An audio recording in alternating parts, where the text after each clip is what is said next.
Bonsoir les Nuréens, soyez les bienvenus sur votre média, je suis très content de vous retrouver, je suis Guillaume et nous allons passer cette soirée ensemble pour en apprendre toujours un petit peu plus sur ce mystérieux phénomène UFO. Donc je suis très heureux de vous retrouver ce soir. Avant d'accueillir notre invité, déjà installez-vous tranquillement, confortablement, rejoignez-nous si vous le souhaitez sur la page YouTube de l'émission. Vous pourrez utiliser le chat, discuter avec les Nuréens, soumettre des questions, qui sait, j'en sélectionnerai certaines pour les soumettre à notre invité du soir. Avant également de démarrer cette émission et de rentrer dans le vif du sujet qui nous intéresse, je voulais prendre 2 minutes aussi pour vous remercier toutes et tous qui avaient répondu à notre appel concernant le financement de Nurea TV. On a fait un petit rappel il n'y a pas longtemps pour réexpliquer aux petits nouveaux, tous ceux qui nous ont rejoints ces derniers mois, comment fonctionnait Nurea TV, puisque vous l'avez remarqué, nos émissions sont en accès libre sur la toile. Pas besoin d'abonnement ou quoi que ce soit, on tient à ce que l'information soit accessible à tous, sans condition de revenus. Que vous soyez RMiste ou millionnaire, on veut que vous puissiez, si vous le souhaitez, accéder à nos émissions.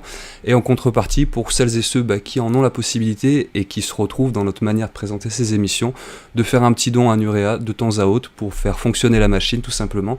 Et vous avez été nombreux à répondre à l'appel qu'on avait lancé en début de semaine.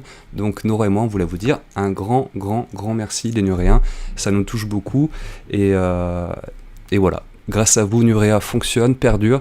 Ça fait déjà 4 ans que ça dure et ce n'est pas prêt de s'arrêter. Ceci étant dit, je crois que nous allons tout de suite accueillir notre invité du soir. Il est ufologue et il vient nous parler de quelques notions scientifiques qui me semblent importantes pour pouvoir appréhender le phénomène OVNI de la meilleure manière qui soit. C'est Patrice Javel que nous recevons sur l'antenne de Nurea TV. Bonsoir Patrice, sois le bienvenu parmi nous. Alors bonsoir Guillaume. Bonsoir à tous. Effectivement, ce soir, on va essayer d'aborder le sujet OVNI un peu différemment parce que on parle souvent du sujet OVNI avec des observations, des gens qui voient des OVNI, qui sont témoins et qui font des témoignages.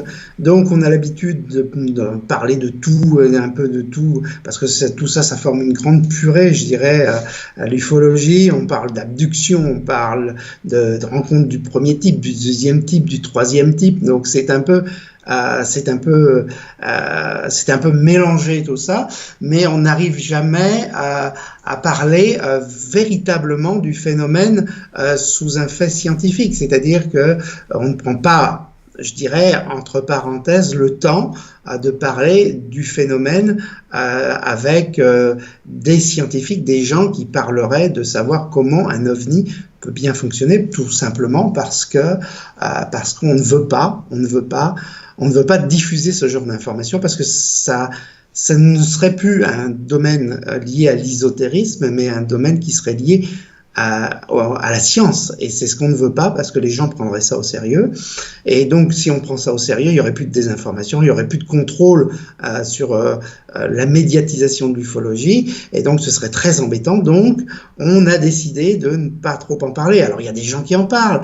Il y a heureusement Jean-Pierre Petit, il y a heureusement Jean-Marc Roeder, il y a heureusement des pointures de la science comme Alan Hynek qui parlent d'ufologie, des gens qui sont des ufologues et en même temps des scientifiques qui parlent de ça très sérieusement, et c'est très intéressant de les entendre parler parce que ils apportent un plus, le petit plus qu'on a besoin pour savoir de quoi il en retourne. Et ce soir, ce qu'on va débloquer, c'est effectivement de savoir à quoi on a affaire sur le plan de la science et savoir pourquoi un OVNI est lumineux, pourquoi un OVNI dégage des champs électromagnétiques, un ensemble de choses qui font qu'on aura une grande idée en partant de cette émission de savoir à quoi on a affaire quand on observe un OVNI. Voilà. Alors tu disais justement, on parle peu de faits scientifiques au niveau de ceux qui décident, des autorités, des pouvoirs publics, mais si on se place du côté du public justement, des passionnés que nous sommes, c'est vrai que en tant qu'ufologue amateur, passionné, intéressé du phénomène UFO en tout cas, on se dit j'ai pas forcément les compétences, le savoir, le bagage pour appréhender ces thématiques sous l'aspect scientifique. Et c'est un petit peu le but de l'émission de ce soir, c'est de vulgariser, du moins de rendre accessibles des notions qui, vues de l'extérieur, peuvent paraître un peu compliquées.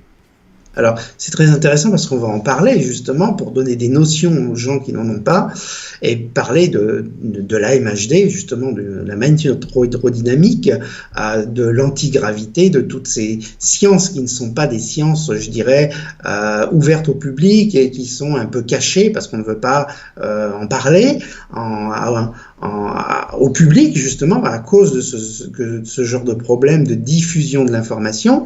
Et puis, après, les gens pourront aller sur mon site ovniaquitaine.fr s'informer parce que je suis enquêteur ufologique, parce que je fais des enquêtes et parce que c'est très intéressant d'aller piocher les informations. Il y a plein d'informations sur mon site et les gens pourront se renseigner, me communiquer leurs questions par mail, je répondrai sans problème, même si j'ai beaucoup de mails, je prendrai le temps de répondre, parce que je pense que l'ufologie est un domaine qui doit au contraire s'ouvrir un peu plus au public, au domaine que les gens n'ont pas l'habitude d'en parler parce qu'on leur dit oh là là, vous croyez aux ovnis, vous oh là là, mais vous croyez que ça existe.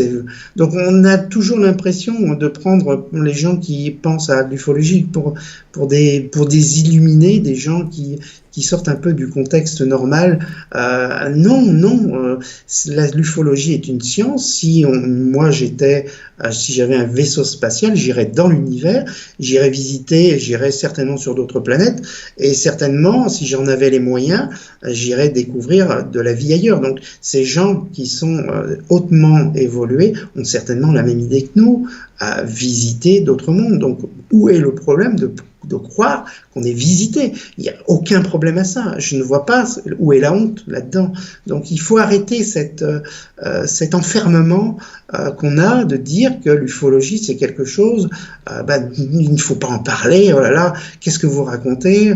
Je crois que ce soir, en tout cas, les gens qui nous écoutent, à mon avis, il y a 99% de gens qui sont ouvert à l'idée d'une vie extraterrestre. C'est très bien, mais je veux ôter cette façon qu'on a de voir les choses, de critiquer l'ufologie, de prendre les gens pour des idiots. Et il faut arrêter. Je crois que c'est un domaine ouvert à la science et non à l'ésotérisme, mais à la science. D'accord.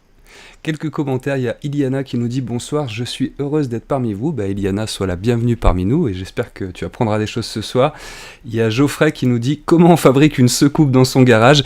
Alors, petite anecdote, moi je me rappelle à l'époque de l'association de Jean-Pierre Petit, UFO-Science, où tout un tas de protocoles expérimentaux étaient mis en place dans ce qu'on pourrait comparer à un garage. Donc, même avec des moyens rudimentaires, on peut, d'un point de vue scientifique, essayer de comprendre et mettre en place des expériences ayant attrait, on verra, à la MHD ou ce genre de choses. Encore faut-il avoir les compétences qui vont avec. Dernier point que je voulais soulever avant qu'on se lance dans le sujet, le titre de l'émission ce soir. Le titre, c'est « OVNI, voyage interstellaire, comment ça marche ?» Forcément, vous comprendrez les amis qu'on doit mettre un titre pour que ça soit diffusé sur la toile et un titre qui fasse pas 3 pages. Le sous-titre qui est là-dessous, c'est la plausible propulsion des ovnis, leurs effets et les voyages dans l'univers. Et je voulais insister sur le terme plausible, encore une fois pour rester humble face à tout ça. Ce soir, c'est encore des hypothèses, des théories que Patrice va nous présenter. Personne n'a encore la prétention de dire « moi je vous explique comment fonctionnent les ovnis, si c'est des extraterrestres dedans et quelle est la technologie qu'ils utilisent ». C'est vu du savoir qui est le nôtre, et notamment celui que Patrice a pu acquérir, qu'on va voir quelques hypothèses. Donc, encore une fois, c'est vraiment la plausible propulsion des ovnis. Le comment ça marche, il a un côté un petit peu... il faut le prendre au second degré. Voilà, tout à fait. Je crois qu'il faut la plausible solution de comment pourrait éventuellement, je dis bien éventuellement, fonctionner un vaisseau spatial, parce qu'on peut parler d'OVNI, mais de vaisseau spatial. C'est le terme plausible parce qu'on n'a aucune affirmation définitive à part sur les travaux qu'on a fait en Russie ou aux États-Unis sur des zones secrètes militaires où on étudie l'antigravité et la MHD et où effectivement des engins fonctionnent bien sous ce type de propulsion. Donc oui, effectivement, on fait des travaux sur ce genre d'énergie. C'est prouvé. Il y a des photos, il y a des images qui sont filmées, et il y a effectivement des études qui sont faites, comme les études de l'anglais John Searle, qui a fait des études sur les champs électromagnétiques et qui a effectivement découvert qu'avec des champs électromagnétiques tournants, on pouvait propulser un objet et créer un champ antigravitationnel. Donc oui, il y a des travaux qui sont faits, c'est très sérieux. Il faut pas dire que ça n'existe pas, ça existe vraiment, mais on n'a pas la prétention de dire qu'on peut affirmer aujourd'hui que les ovnis fonctionnent de telle ou telle manière. On ne peut que supposer et essayer de reproduire ces énergies pour essayer de fabriquer des engins qui fonctionnent sous le même type de propulsion. Voilà.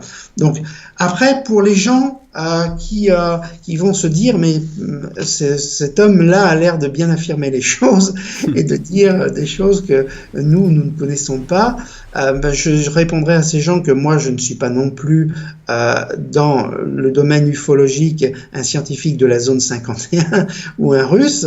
Je ne fais pas des travaux sur la MHD. J'ai des bagages qui me permettent de l'étudier puisque je suis dans le domaine technologique, je suis électronicien, électrotechnicien, automaticien et je fais de la robotique. Donc j'ai en mesure les outils nécessaires qui me permettent de comprendre les phénomènes des champs électromagnétiques et de bien les appréhender. Voilà, tout simplement. Après, on s'intéresse ou on s'intéresse pas aux phénomènes. Tout simplement, après des années d'études, des années de lecture, des années d'études, on arrive à un niveau où on est capable de comprendre ce genre de phénomènes et de les expliquer au public. Après, il faut avoir la pédagogie pour le faire et avoir envie de transmettre son savoir aux autres, tout simplement. Et voilà. C'est ce que tu vas essayer ce soir de faire et réussir, je n'en doute pas une seule seconde. Un petit commentaire de Ogette qui nous dit bonsoir à vous deux. Le Lot-et-Garonne a l'honneur ce soir avec Patrice Javel, organisateur des repas ufologiques de Villeneuve-sur-Lot. L'occasion de faire un petit point, encore une fois, avant qu'on rentre vraiment dans le sujet, pour que nos auditeurs sachent à qui ils ont affaire ce soir et qu'ils découvrent un petit peu Patrice Javel.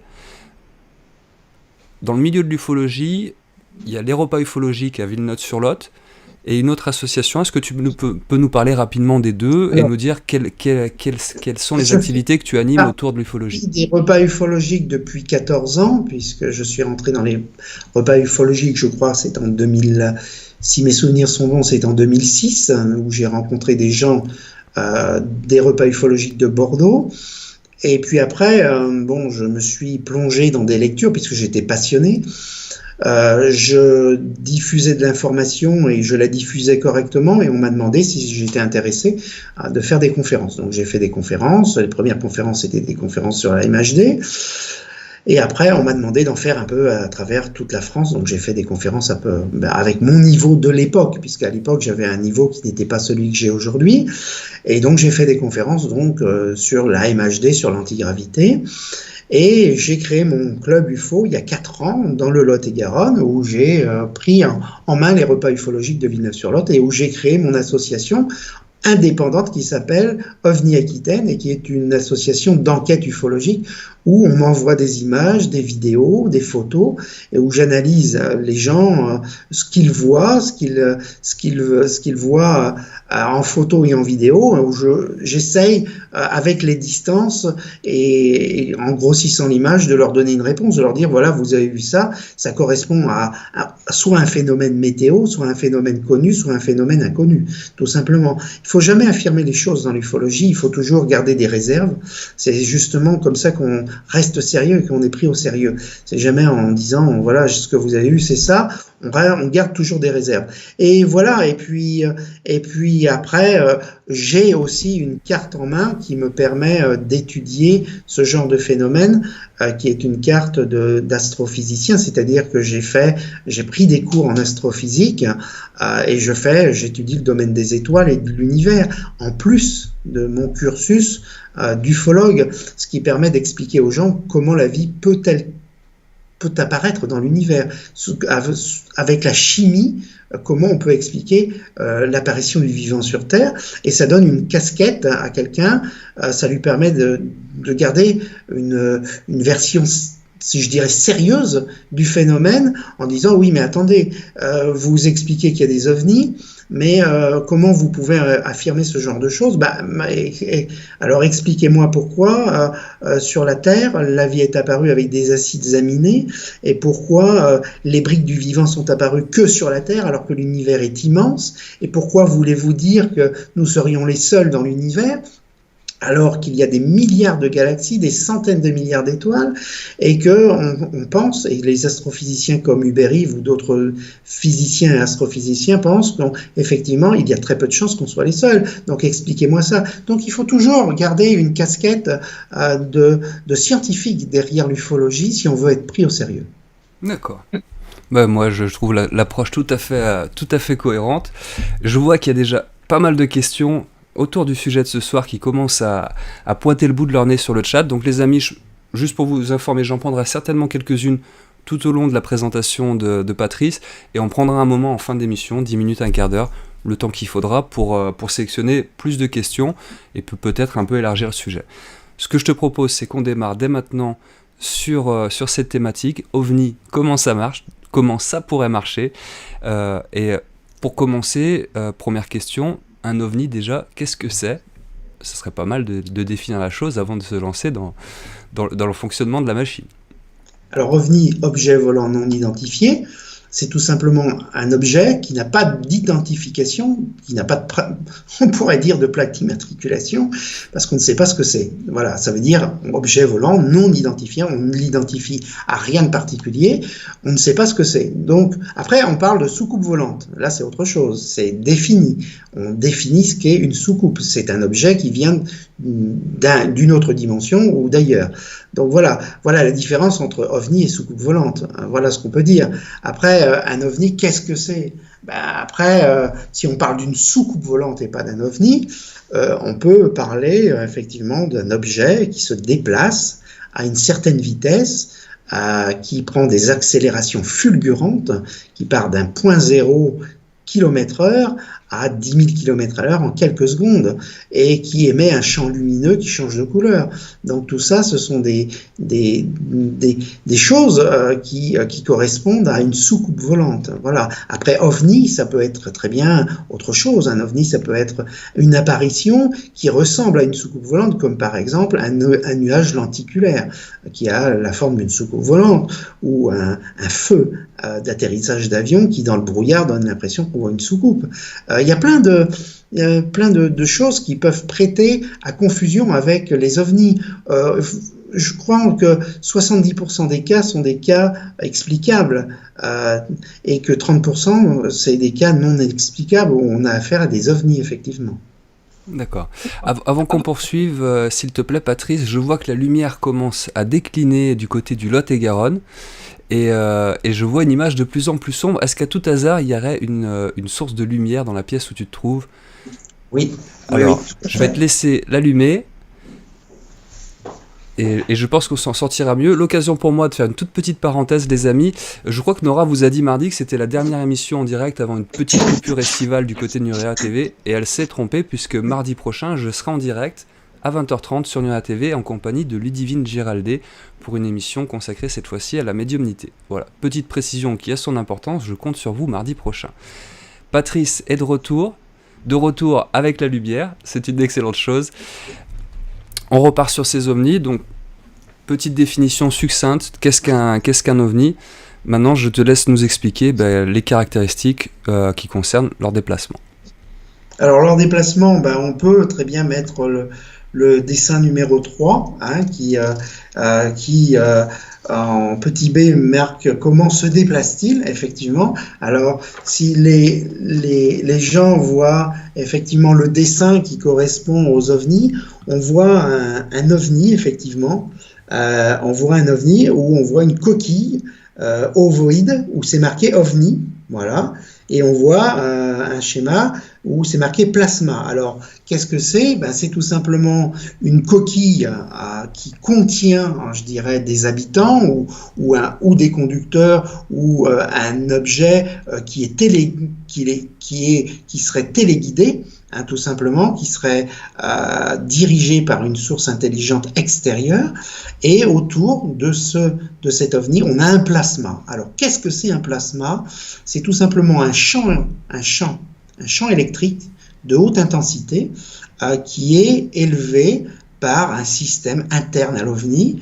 On ne va pas rentrer dans les explications techniques pour expliquer comment on fabrique ce champ, mais c'est un champ électrique. Ce champ électrique est autour de l'OVNI, on le fabrique effectivement, et on crée une ionisation atmosphérique, c'est-à-dire qu'on va donner à cet objet la possibilité d'électrifier l'atmosphère environnante, et en électrifiant l'atmosphère environnante, on va injecter un champ électromagnétique qui va prendre une direction, et cette direction va donner au champ électrique une autre direction, c'est-à-dire qu'on va se servir d'un champ électromagnétique et d'un champ électrique pour pouvoir faire glisser ce plasma et déplacer l'objet en question, c'est-à-dire l'OVNI. C'est-à-dire que, par exemple, si vous donnez ce champ électrique, vous lui donnez, par exemple, quand vous voyez sur le schéma les petites flèches, vous lui donnez une direction avec le champ électromagnétique, on va aspirer l'air qui est devant et on va refouler cette air vers l'arrière et l'objet va glisser comme une savonnette. Si vous changez le sens du champ électromagnétique, vous allez déplacer l'air dans l'autre sens et guider l'appareil dans l'autre sens, c'est bien que l'appareil va prendre une autre position et va se propulser dans l'autre sens. En fait, on a l'impression qu'on a affaire à une sorte de réacteur, mais c'est un réacteur à propulsion externe et pas interne, parce que le réacteur, lui, aspire de l'air, le comprime et ensuite le refoule en le comprimant à une très grande vitesse et propulse l'avion, et l'avion avance parce que l'air est aspiré et comprimé et ensuite est propulsé vers l'arrière, donc il prend de la puissance et l'avion décolle. Là, on a effectivement le même genre de propulsion, mais avec un plasma, donc ce qui est différent, et au lieu que ce soit interne, c'est externe, donc c'est autour de la coquille de l'OVNI. Voilà ce qu'on peut expliquer pour expliquer le déplacement d'un OVNI. Voilà. Alors moi, je pensais assez naïvement que le MHD servait principalement à ôter toute force de frottement qui empêcherait un élément d'avancer, que ce soit dans l'air ou dans l'eau. Là, en fait, ce que tu nous expliques, c'est que c'est surtout ce phénomène de succion de ce principe de plasma qui, en fait, attire derrière lui l'objet qui utilise la MHD. C'est ça, c'est un aspirateur. C'est comme une taupe, comme disait Jean-Pierre Petit, il l'explique lui aussi. Qu'on salue chaleureusement d'ailleurs. La terre devant, qui l'éjecte derrière, et qui avance progressivement et qui crée un tunnel. Et ben là, on a une taupe, effectivement, on a un objet qui aspire ce qui est devant, qui le refoule vers l'arrière et qui, comme ça, se propulse et glisse dans l'atmosphère. Après, on va expliquer plein de phénomènes liés au champ électromagnétique, mais c'est exactement ça, tout à fait. Eh bien, je te laisse poursuivre. Alors, la MHD, donc voilà l'explication de la MHD, comment ça fonctionne. On va pas rentrer dans les détails techniques parce que ce serait très compliqué et c'est pas le but, parce que tout le monde doit comprendre et tous les auditeurs doivent comprendre le principal de la propulsion avec le plasma, avec les OVNI. Et après, on parlera de propulsion spatiale et de ce que fait la NASA avec la MHD. D'accord ? Voilà. Donc, on va passer à autre chose. Maintenant, on va parler à des... on va parler des changements de couleur. Alors, les gens, souvent, quand ils voient des ovnis, voient des changements de couleur. Ils disent, j'ai vu un ovni, enfin, j'ai vu une soucoupe volante, on peut dire soucoupe volante, et l'objet était jaune. Et puis, d'un seul coup, il a changé de couleur, il est devenu violet, après, il est passé au bleu, etc. Alors, les gens savent que ça change de couleur. Donc, quand ça change de couleur, c'est que c'est pas une météorite qui crée, effectivement, une percée dans la couche atmosphérique pour créer, effectivement, un échauffement de l'atmosphère et créer une lueur, parce que les météorites ne font pas changer l'atmosphère de couleur. Ni les nuages lenticulaires. Ni les nuages lenticulaires. Donc on a effectivement là affaire à un objet qui n'a rien à voir avec quelque chose de terrestre.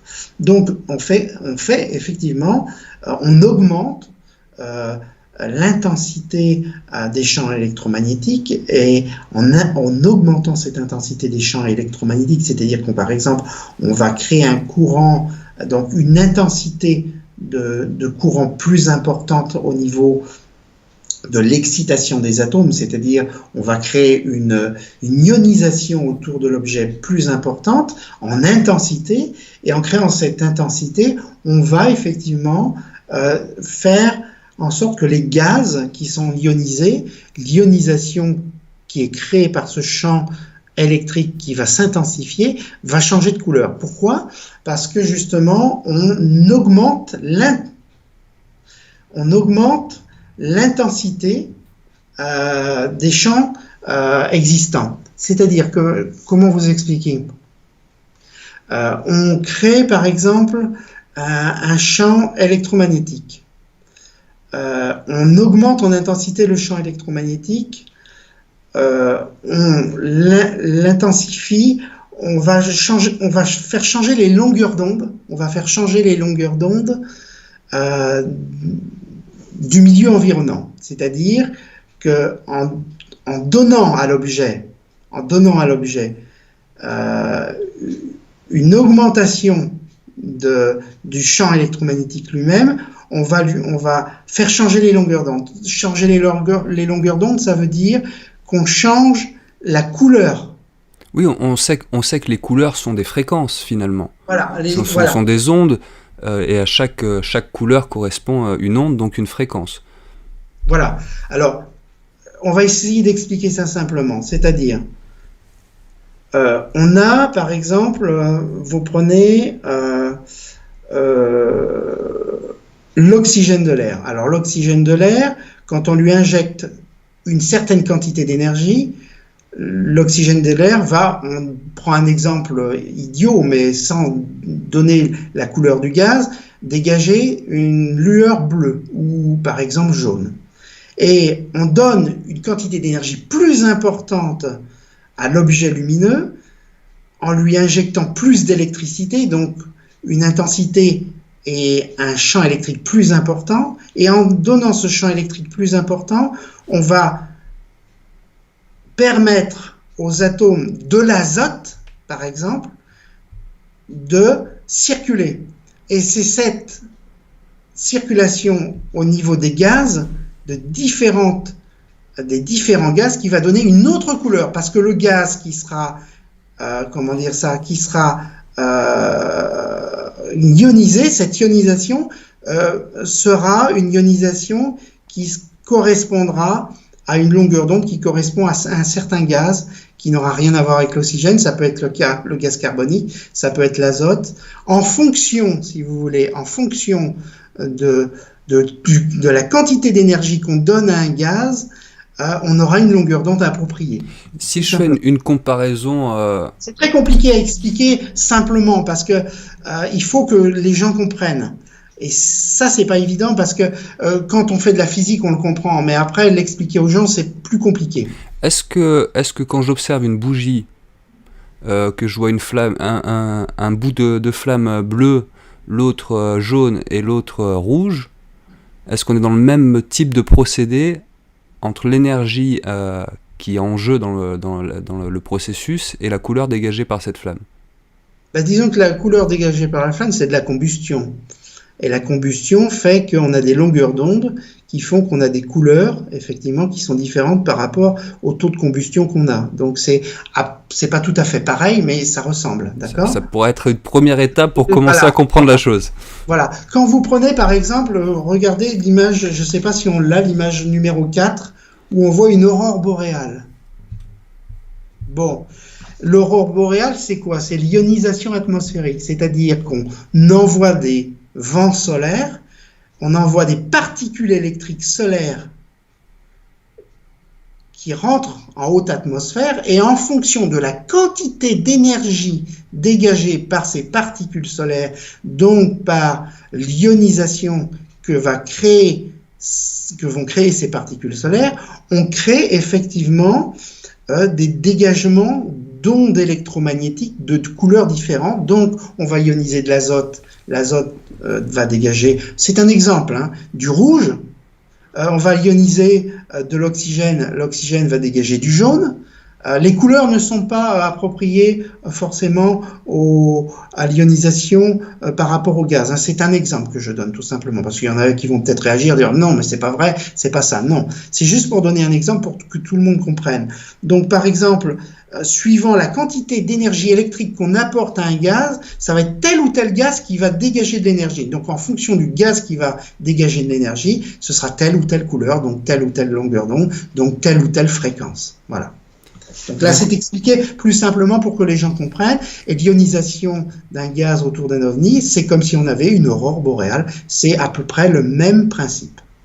L'exemple de l'aurore boréale est assez bien trouvé, assez parlant. Je fais un petit bond en arrière pour revenir sur ce principe de la MHD. Une remarque d'Audreyne qui nous dit « Comment synthétiser le concept de MHD en une image vive, mot de la taupe, j'ai tout compris. » Donc l'image de la taupe, copyright Jean-Pierre Petit, mais toujours aussi efficace.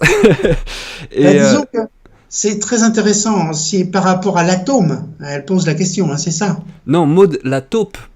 Ah oui, la fameuse image de la taupe. Non, Audreyne, que je connais un peu, n'en était pas encore sur les questions de l'atome. Et pour revenir sur ce fonctionnement MHD, il y a Renaud qui nous demande, ne pourrait-on pas parler d'attraction et de répulsion plutôt que d'aspiration? Pour revenir à ce principe de la MHD. C'est une comparaison, ça ne veut pas dire que physiquement c'est exactement ce que je dis. Ce sont des comparaisons pour que tout le monde comprenne. Si on parle d'aspiration et de refoulement, c'est tout simplement pour que les gens comprennent que c'est une sorte d'aspirateur qui aspire et qui refoule. Mais effectivement, l'explication physique que l'on peut donner est plus exacte dans la façon qu'a de poser la question la personne qui a posé cette question. Mais voilà, je veux dire, c'est quand même comme un réacteur. D'accord. Alors une question qui, à mon avis, c'est Beaumal Patriote qui nous dit donc ces ovnis dégageraient des gaz associés à de l'électricité. Les ovnis dégagent pas des gaz. Si je me trompe pas, ils électrisent, ils ionisent les gaz qui environnent la soucoupe. Quand on y a une ionisation, on brûle des atomes. C'est-à-dire on dégage. Il y a souvent les gens, quand ils observent des ovnis, disent il y avait une odeur d'ozone. D'accord? C'est-à-dire on fait rentrer, on ionise les atomes. Il y a une ionisation. Donc automatiquement, si on a une ionisation, on a effectivement une augmentation de la température. Donc on a effectivement des réactions chimiques au sein des gaz. Et ces réactions chimiques font qu'on a des effets de combustion, effectivement, qui ne sont pas vraiment de la combustion, mais on a effectivement des effets de combustion. Donc c'est intéressant ça. Déjà, ça nous donne cette info sur cette fameuse odeur d'ozone qui revient quand même dans pas mal de témoignages. Mais pour revenir sur sa question, l'OVNI lui-même ne dégage pas de gaz. Il dégage une énergie qui fait réagir les gaz autour de lui. C'est ça, tout à fait. Tout à fait. Très bien.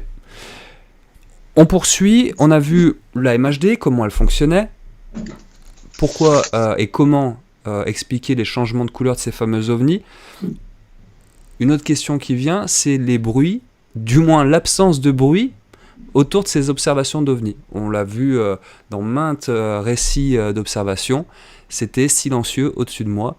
Comment on explique que ça ne fait aucun bruit, ce mode de propulsion? Quand vous prenez un avion de chasse qui dépasse la vitesse du son, on crée un banc sonore parce que l'objet en question prend de la vitesse, et en prenant de la vitesse, on arrive à une barrière qui est le mur du son, c'est-à-dire la vitesse elle-même du son. Donc on va dépasser cette vitesse du son. Et en dépassant cette vitesse du son, qu'est-ce qu'on fait? On comprime le gaz pour rattraper la vitesse du son, et on le comprime. Et on le comprime tellement qu'il y a une détente qui se fait sur les bords d'attaque des ailes et du nez de l'appareil lui-même. Et donc, quand il y a cette détente, on entend un grand bang, et c'est effectivement le bang sonique qu'on entend dès qu'on dépasse la vitesse du son. Là, qu'est-ce qu'on a? On a un objet qui aspire l'air devant et qui la refoule vers l'arrière. C'est-à-dire qu'on n'a pas de compression devant. Donc, comme on n'a pas de compression, on ne comprime rien. Et comme on ne comprime rien, on aspire et on décomprime devant. Donc comme on décomprime, on n'a pas de compression et de décompression, et on glisse comme une savonnette, et effectivement on n'a pas de banc sonore. Alors ça explique, Et de manière très, très, très simple, et je te remercie, l'absence de bang, ce qu'on voit sur les avions militaires parfois, enfin ce qu'on entend, mais l'absence aussi totale de son. C'est-à-dire, si on a un hélicoptère au-dessus de soi ou quelque chose propulsé par un moteur, etc., on va entendre un moteur. Là, le fonctionnement de propulsion via la MHD est totalement muet. Ben, le fonctionnement de la MHD est muet, oui, tout simplement parce qu'il n'y a pas de système de compression interne. Un réacteur fait du bruit, pourquoi? Parce que on comprime, on va utiliser un moteur, une turbine, et en utilisant la turbine et en utilisant du gaz chauffé, puisqu'on fait chauffer le kérosène, on utilise des gaz comprimés et d'ailleurs on appelle ça des turboréacteurs, et effectivement la compression des gaz, effectivement, et la détente des gaz crée effectivement beaucoup de bruit. Donc on entend ce bruit de réacteur parce que c'est le bruit de la compression et de la décompression qui crée ce bruit de réaction. Là, on n'a pas de bruit de réaction, pourquoi? Parce qu'on a une propulsion externe, donc un champ qui glisse vers l'extérieur, donc on n'a pas de compression, décompression. On aspire pour propulser et on refoule vers l'arrière, donc on n'a pas de bruit. C'est effectivement sans bruit. Voilà ce qu'on peut dire. D'accord. On poursuit sur ces caractéristiques propres aux observations d'OVNI, les changements de couleur, l'absence de bruit, des déplacements donc relativement rapides, et puis il y a ces trajectoires que personne n'arrive à expliquer, du moins avec les technologies maîtrisées et connues sur Terre, ces fameux changements de direction à angle droit pour certains, à des vitesses qui ne sont pas imaginables de notre point de vue. Alors, les changements de direction effectivement expliquent quelque chose de très précis, c'est que s'ils sont capables de se déplacer à angle droit et faire des virages à angle droit, ce qui est carrément impossible pour des appareils militaires ou des appareils civils sur Terre, parce qu'on ne maîtrise pas l'inertie, il faut maîtriser l'inertie, et là on ne la maîtrise pas.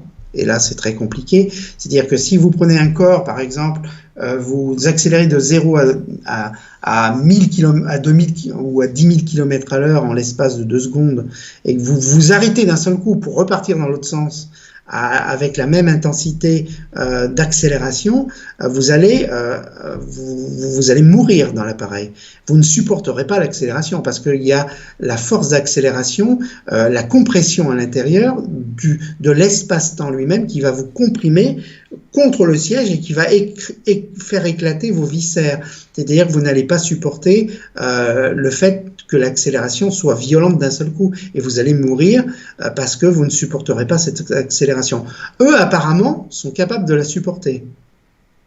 C'est-à-dire qu'ils sont capables soit de contrôler l'inertie à l'intérieur de l'appareil, c'est-à-dire qu'on contrôle effectivement par une technique inconnue de l'homme la déformation de l'espace-temps à l'intérieur de l'OVNI.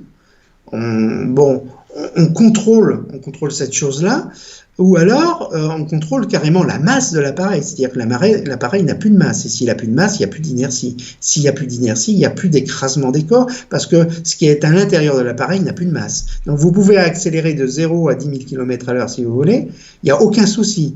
Il n'y a plus de masse, vous accélérez, il n'y a plus à contrôler l'inertie, et vous accélérez à 0 à 100 000 km à l'heure en une seconde si vous voulez, vous ne serez pas dérangé parce que vous n'avez vous-même plus de masse, donc plus de poids, donc vous pouvez vous déplacer comme vous voulez à la vitesse que vous voulez. Par contre, expliquer comment il se déplace à cette vitesse en faisant des virages à angle droit, ça c'est une technologie qui est carrément inconnue. C'est-à-dire qu'avec la MHD, normalement c'est pas possible de faire ça. On peut pas. Mais après, comment le font-ils? Ça c'est un grand mystère, ça on ne le sait pas. Alors cette histoire de masse, ça reste relativement obscur. Déjà je pense que pour des non-initiés tels que moi en sciences ou avec très peu de bagages, la différence entre masse et poids, ça devient La masse d'un corps, c'est tout simplement la quantité d'énergie que contient un corps et qui lui donne sa consistance. C'est ça, la masse.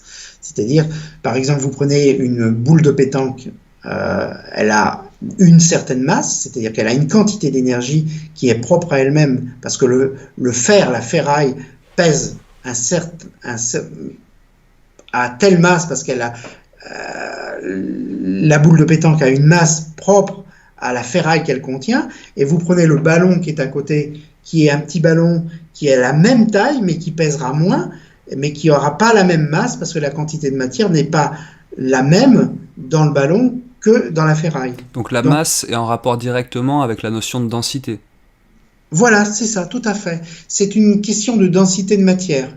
Et puis c'est une question, on ne va pas rentrer dans les détails, mais de constitution d'atomes, c'est-à-dire qu'un atome de fer est plus lourd parce que le noyau de l'atome de la ferraille est plus lourd parce qu'il y a plus de protons et de neutrons, et vous avez le plastique qui lui a des noyaux d'atomes qui sont plus légers parce qu'il y a moins de protons et de neutrons, donc la densité du ballon est moins importante que la densité de la boule, et ils ont beau avoir la même dimension, il y en a un qui est plus lourd que l'autre.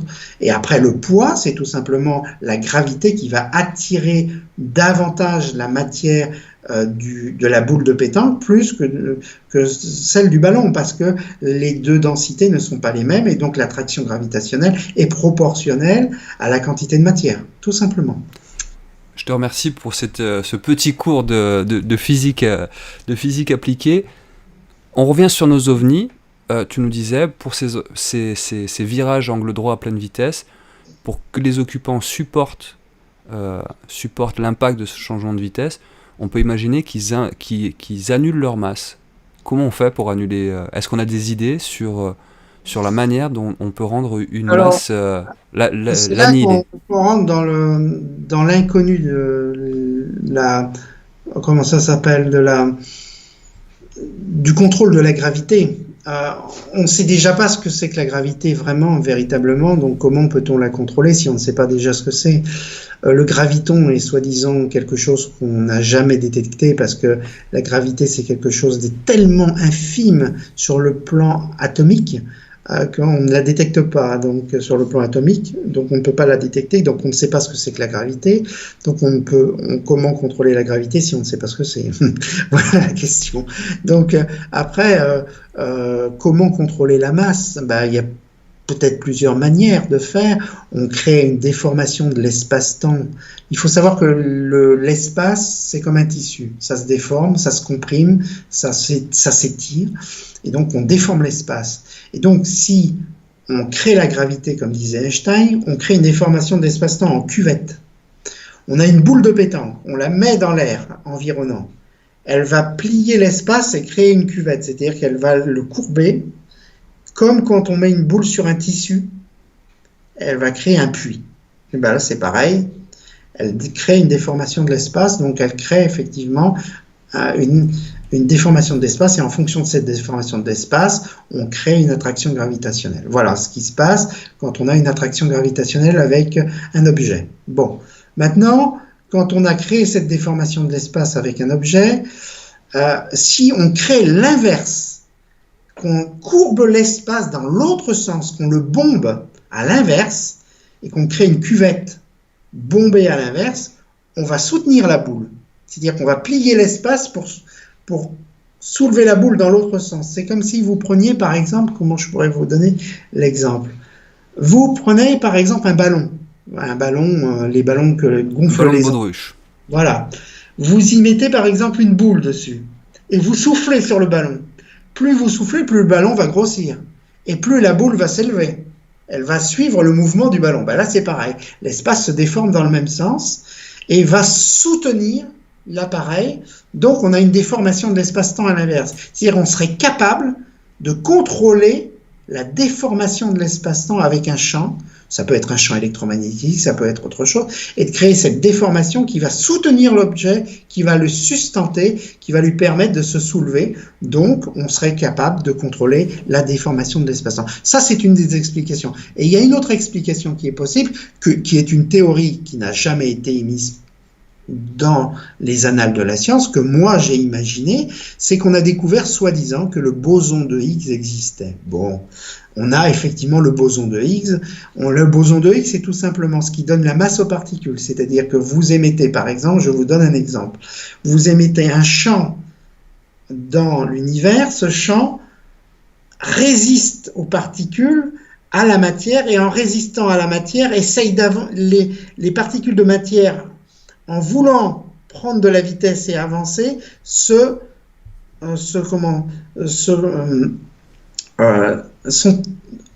prennent de la masse en essayant d'avancer dans l'espace. C'est-à-dire que vous prenez par exemple un personnage, un petit bonhomme qui pèse 10 kilos, qui avance dans la neige. Il avance dans la neige avec des skis. Bon, il avance facilement. Ça, c'est le champ de Higgs, par exemple, du plastique. Donc, il avance facilement. Donc, comme il avance facilement, il acquiert une masse, c'est-à-dire le frottement des skis sur la neige. Par contre, vous prenez un gros bonhomme qui pèse 100 kilos, qui avance avec des raquettes, il va s'enfoncer dans la neige. Et en s'enfonçant dans la neige, il va avoir du mal à avancer. Donc, il va devoir forcer pour avancer. Et en forçant pour avancer, il va acquérir une masse supérieure au petit bonhomme qui avance avec les skis, puisque le petit bonhomme avec les skis avance facilement. Donc, il acquiert une masse plus lourde. Donc, c'est ça le champ de Higgs. C'est-à-dire que c'est en fonction de la matière que ce champ contre les particules les plus massives et vont leur donner de la masse, et la masse va être proportionnelle à la quantité de matière et à la matière elle-même en fonction de leur masse elle-même et en fonction du champ. Voilà. C'est très compliqué à expliquer, mais on l'explique avec le petit bonhomme et je crois que les gens vont bien comprendre. Un petit peu compliqué le boson de Higgs.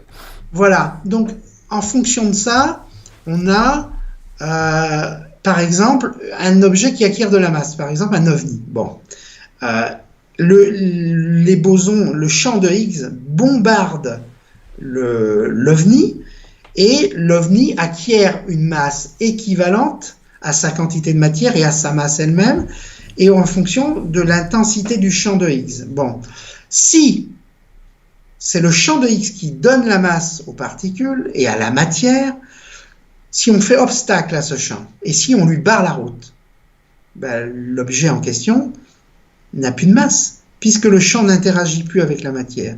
Donc on isole dans un champ électromagnétique de photons l'ovni, le champ de Higgs ne peut plus passer, il est isolé dans une coquille qui l'entoure d'un champ électromagnétique, et donc, comme il est isolé du champ de Higgs, il n'a plus de masse. Et vous pouvez le faire accélérer aux vitesses que vous voulez et le faire aller, vous voulez, à la vitesse que vous voulez. Il n'y aura plus d'inertie, il n'y aura plus d'écrasement des corps et vous pouvez faire des virages à angle droit si vous voulez. Donc ça, c'est une petite parenthèse. Si effectivement le champ de Higgs, on ne s'est pas trompé et que le champ de Higgs existe bien, on peut tout à fait imaginer qu'on isole l'objet en question du champ par un champ électromagnétique ou un autre champ, ça peut être un champ différent du champ électromagnétique, et qu'on l'isole et qu'on isole l'objet n'a plus de masse et l'objet peut se déplacer à la vitesse que vous voulez. Voilà. D'accord, donc ça serait une hypothèse pour expliquer cette capacité à annuler une masse. Parce qu'autrement, il faut contrôler l'inertie, ce qui est plus compliqué. Et contrôler l'inertie, ça voudrait dire contrôler la déformation de l'espace-temps. C'est-à-dire que si on est capable de contrôler la déformation de l'espace-temps pour le bomber à l'inverse, pour soutenir l'objet comme on expliquait avec le petit ballon, eh ben on est capable aussi de déformer l'espace-temps à l'intérieur de l'objet, de contrôler la contraction, l'inertie à l'intérieur et de contrôler la compression à l'intérieur des corps et donc de supprimer l'inertie, de se déplacer à la vitesse qu'on veut et de faire des virages à angle droit. J'aurais deux questions à ce sujet-là. D'une part, si on arrive à bomber l'espace-temps, comme tu dis, ce qui permet de voir l'OVNI flotter, de le supporter, on n'a plus besoin de MHD finalement. Si on a cette maîtrise-là de l'espace-temps, la MHD devient obsolète. Disons que la MHD c'est très intéressant pour circuler pour prendre de l'accélération. Parce que, en fait, de sustenter sur l'espace-temps lui-même dans une atmosphère d'une planète quelconque, ça veut dire tout simplement sustenter, ça veut pas dire se déplacer. Ça veut dire que si on se déplace, il faudrait surfer comme une vague et faire en sorte que l'espace-temps qui est bombé se reproduise à l'infini et on surfe comme une vague, comme un surf sur une vague. Et là, on avancerait. On pourrait imaginer ce mode de propulsion. Ce serait très intéressant, effectivement. On va expliquer, cette propulsion peut être utilisée, par contre, dans l'univers qui ne contient pas d'atomes, qui ne contient pas d'oxygène, ni de molécules, ou très peu de molécules, et qui nous permettrait de nous déplacer à de très grandes vitesses sur de très grandes distances. Ça, on va en parler tout à l'heure. On va y venir. La deuxième question, forcément, il y a ces théories, on a parlé de Jean-Pierre Petit tout à l'heure sur la MHD. En cosmologie, il a aussi émis quelques théories, dont ce fameux modèle Janus, où lui, il parle pas non seulement d'une annulation de la masse, mais d'une inversion de la masse qui permettrait en gros, à travers un univers gémellaire, de naviguer sur deux versants de l'univers et qui expliquerait tout aussi bien les déplacements et les capacités de ces ovnis. Est-ce que toi, c'est une théorie que tu as pu étudier ? Est-ce que tu as un avis là-dessus ? Disons que les univers gémellaires, je les connais. Disons que les univers parallèles, effectivement, il y a des possibilités d'expliquer certaines choses, mais c'est très compliqué.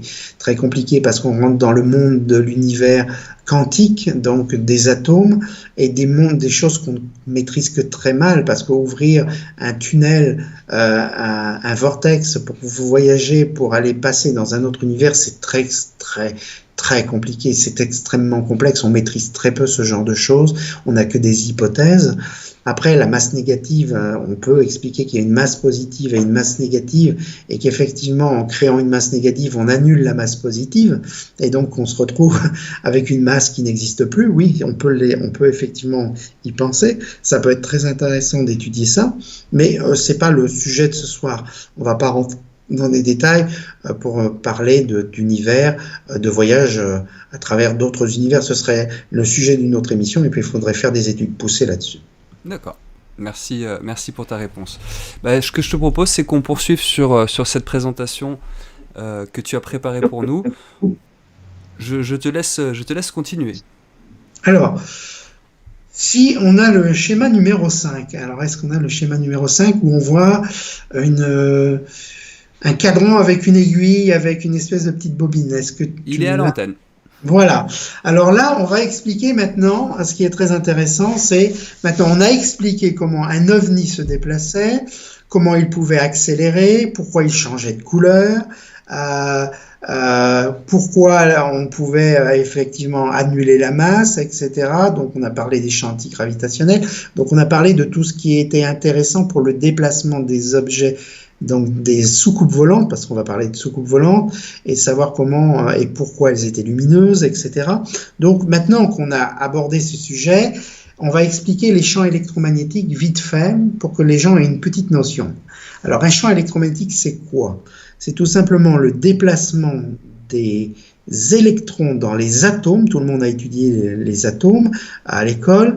Les électrons, en se déplaçant, créent effectivement de l'énergie. Cette énergie est accumulée par des photons, et ces photons, en se réintégrant à d'autres électrons, en réintégrant un électron, par exemple, vous prenez, comment vous expliquer, vous prenez un électron, voilà, d'un atome. Un atome est composé d'un noyau, d'un électron qui gravite autour comme autour d'une planète.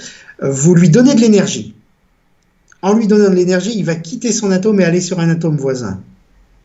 En allant sur l'atome voisin, il va restituer cette énergie sous forme de photons lumineux, sous forme d'énergie électromagnétique. C'est effectivement l'explication qu'on peut donner sur un champ électromagnétique. C'est-à-dire, on donne de l'énergie à un électron, il le restitue, et en le restituant, il restitue de l'énergie. C'est cette énergie qu'on appelle l'énergie électromagnétique. Voilà, c'est ça l'énergie électromagnétique. Donc maintenant, vous êtes dans le cadre de l'électricité, vous prenez une bobine, prenez un fil, vous l'enroulez, vous faites une bobine avec, vous faites circuler un courant autour, qu'il soit alternatif ou continu le courant. ça va dégager un champ électromagnétique comme si vous preniez un aimant. Vous prenez un aimant, vous attirez des clous. Vous prenez une bobine, vous faites circuler un courant électrique suffisamment puissant dans la bobine, vous mettez un clou à l'intérieur du solénoïde, c'est-à-dire du cuivre qui est enroulé sur lui-même. En faisant circuler le courant, vous intensifiez ce champ électromagnétique et vous allez pouvoir attirer les clous aussi. C'est ça le champ électromagnétique, c'est-à-dire le pouvoir de donner au courant électrique la possibilité de créer un champ qui va être un champ magnétique, et ce champ magnétique va pouvoir attirer tout ce qui est métallique et qui pourra être attiré par un champ électromagnétique. Voilà en quelques mots ce que c'est que le champ électromagnétique. Maintenant, pourquoi ce petit cours d'électricité? Pour vous expliquer que les champs électromagnétiques ont des effets. Alors, c'est quoi les effets des champs électromagnétiques? Alors, les effets des champs électromagnétiques, c'est ça. Par exemple, vous prenez une bobine de fil de cuivre. Vous faites circuler un courant à l'intérieur.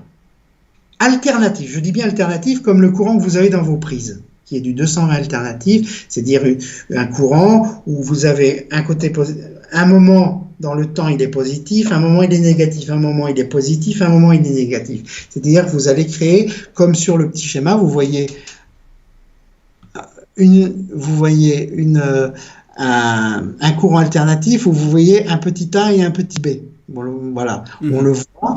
Ça, c'est un courant alternatif. C'est-à-dire, un moment, il est positif, un moment, il est négatif, un moment, il est positif, un moment, il est négatif. C'est ce que vous avez dans vos prises de courant. C'est-à-dire que, par exemple, dans les prises de courant, vous faites circuler du 50 Hz, c'est-à-dire 50 impulsions par seconde. Ce sont ces impulsions que vous voyez, qui sont notées A et B, qui sont reproduites 50 fois par seconde. Donc on appelle ça du 50 Hz, du courant alternatif, parce qu'il alterne entre le côté positif et le côté négatif.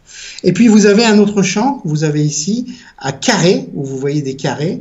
C'est un champ électromagnétique pulsé, c'est-à-dire celui-là, c'est un champ électromagnétique alternatif, mais qui n'a pas de valeur négative, il n'a qu'une valeur positive. Là aussi, c'est un courant alternatif, mais qui n'est pas alternatif, qui est pulsé. Bon, c'est voilà, plus binaire. Il y en a un qui fait 1, -1, 1, -1, et un qui fait 0, voilà, 1, 0, 1, 0, 1. Exactement. Bon, maintenant, vous injectez dans un fil de cuivre ce courant alternatif. Le courant va varier en intensité et en voltage. En variant, vous mettez une autre bobine où il n'y a pas de courant de l'autre côté. Ce champ électromagnétique variable va créer un courant électrique variable dans l'autre solénoïde, de l'autre côté, qui va être récupéré par le champ électromagnétique qui va être produit par la bobine où il y a du courant. Et en créant ce champ électromagnétique, ça va créer effectivement du courant dans l'autre bobine. C'est l'effet que vous pouvez créer quand vous créez des transformations de tension dans les transformateurs haute tension que vous avez chez EDF. Vous savez que dans une centrale électrique, par exemple, il y a des transformateurs. On sort d'une génératrice qui fabrique du courant, on sort en 50 000 volts. Vous avez un transformateur, vous allez élever la tension à 400 000 volts. Pour élever cette tension à 400 000 volts, il faut du courant alternatif. C'est-à-dire que la bobine du primaire du transformateur va communiquer au nombre de spires de fils de cuivre qui sera beaucoup plus importante dans le secondaire du transformateur, l'élévation de tension qui va créer du 400 000 volts. Parce que vous créez une communication entre la bobine du primaire et la bobine du secondaire, et il faut pour ça un fil de cuivre et du courant alternatif. Alors je vous explique ça parce je vais vous expliquer après pourquoi il y a ces phénomènes de champs électromagnétiques qu'on a su détecter dans les apparitions d'OVNI. Voilà, c'est pour ça que j'explique ça, pour que tout le monde comprenne. C'est pas évident quand on n'est pas électricien d'expliquer ça en 5 minutes. Il faut quelques bases. Merci voilà. de nous les transmettre. Donc, pourquoi je dis ça? Parce que, par exemple, vous avez dans les cas d'avions d'autrefois, vous avez par exemple les anciens avions de guerre les Avengers, par exemple, américains, qui avaient des cadrans, autrefois, des cadrans mobiles électromagnétiques qu'on n'a plus dans les appareils aujourd'hui parce que tout est électronique, évidemment. Vous aviez des cadrans autrefois à aiguilles. On avait l'altimètre, on avait la jauge de carburant, l'assiette de l'avion. Tout ça, c'était des instruments à cadran électromagnétique variables qu'on n'a plus aujourd'hui parce qu'on a aujourd'hui dans les appareils que des cadrans électroniques où tout est électronique. Alors, dans les observations d'OVNI autrefois, quand les appareils voyaient des OVNI, quand ils étaient proches d'un OVNI, les aiguilles des cadrans qu'on voit dans le petit schéma où on voit un rond avec une bobine et une aiguille, oscillaient dans tous les sens. C'est-à-dire que l'appareil arrivait près d'un OVNI et d'un seul coup, l'aiguille se mettait à battre dans tous les sens. Un côté à gauche, un côté à droite, un côté à gauche, un côté à droite. Alors pourquoi ? Pourquoi ce phénomène ? Parce que justement l'OVNI émet des champs électromagnétiques et ces champs électromagnétiques, comme je l'ai expliqué, émettent des courants induits parce qu'ils émettent des champs électromagnétiques variables, pulsés ou alternatifs, et induisent donc des courants dans les bobines parasites qui vont parasiter les bobines qui induisent des courants dans les parties des cadrans mobiles des aiguilles et qui vont donc exciter les aiguilles dans tous les sens. Parce que justement, on crée des parasites, et ces parasites sont créés par des champs électromagnétiques variables, donc alternatifs ou pulsés. Voilà pourquoi je donnais cette explication. Et effectivement, on a la preuve que les ovnis dégagent des champs électromagnétiques variables ou pulsés, parce que sur des basses fréquences, parce que ce sont des basses fréquences et pas des hautes fréquences, et on en a la preuve.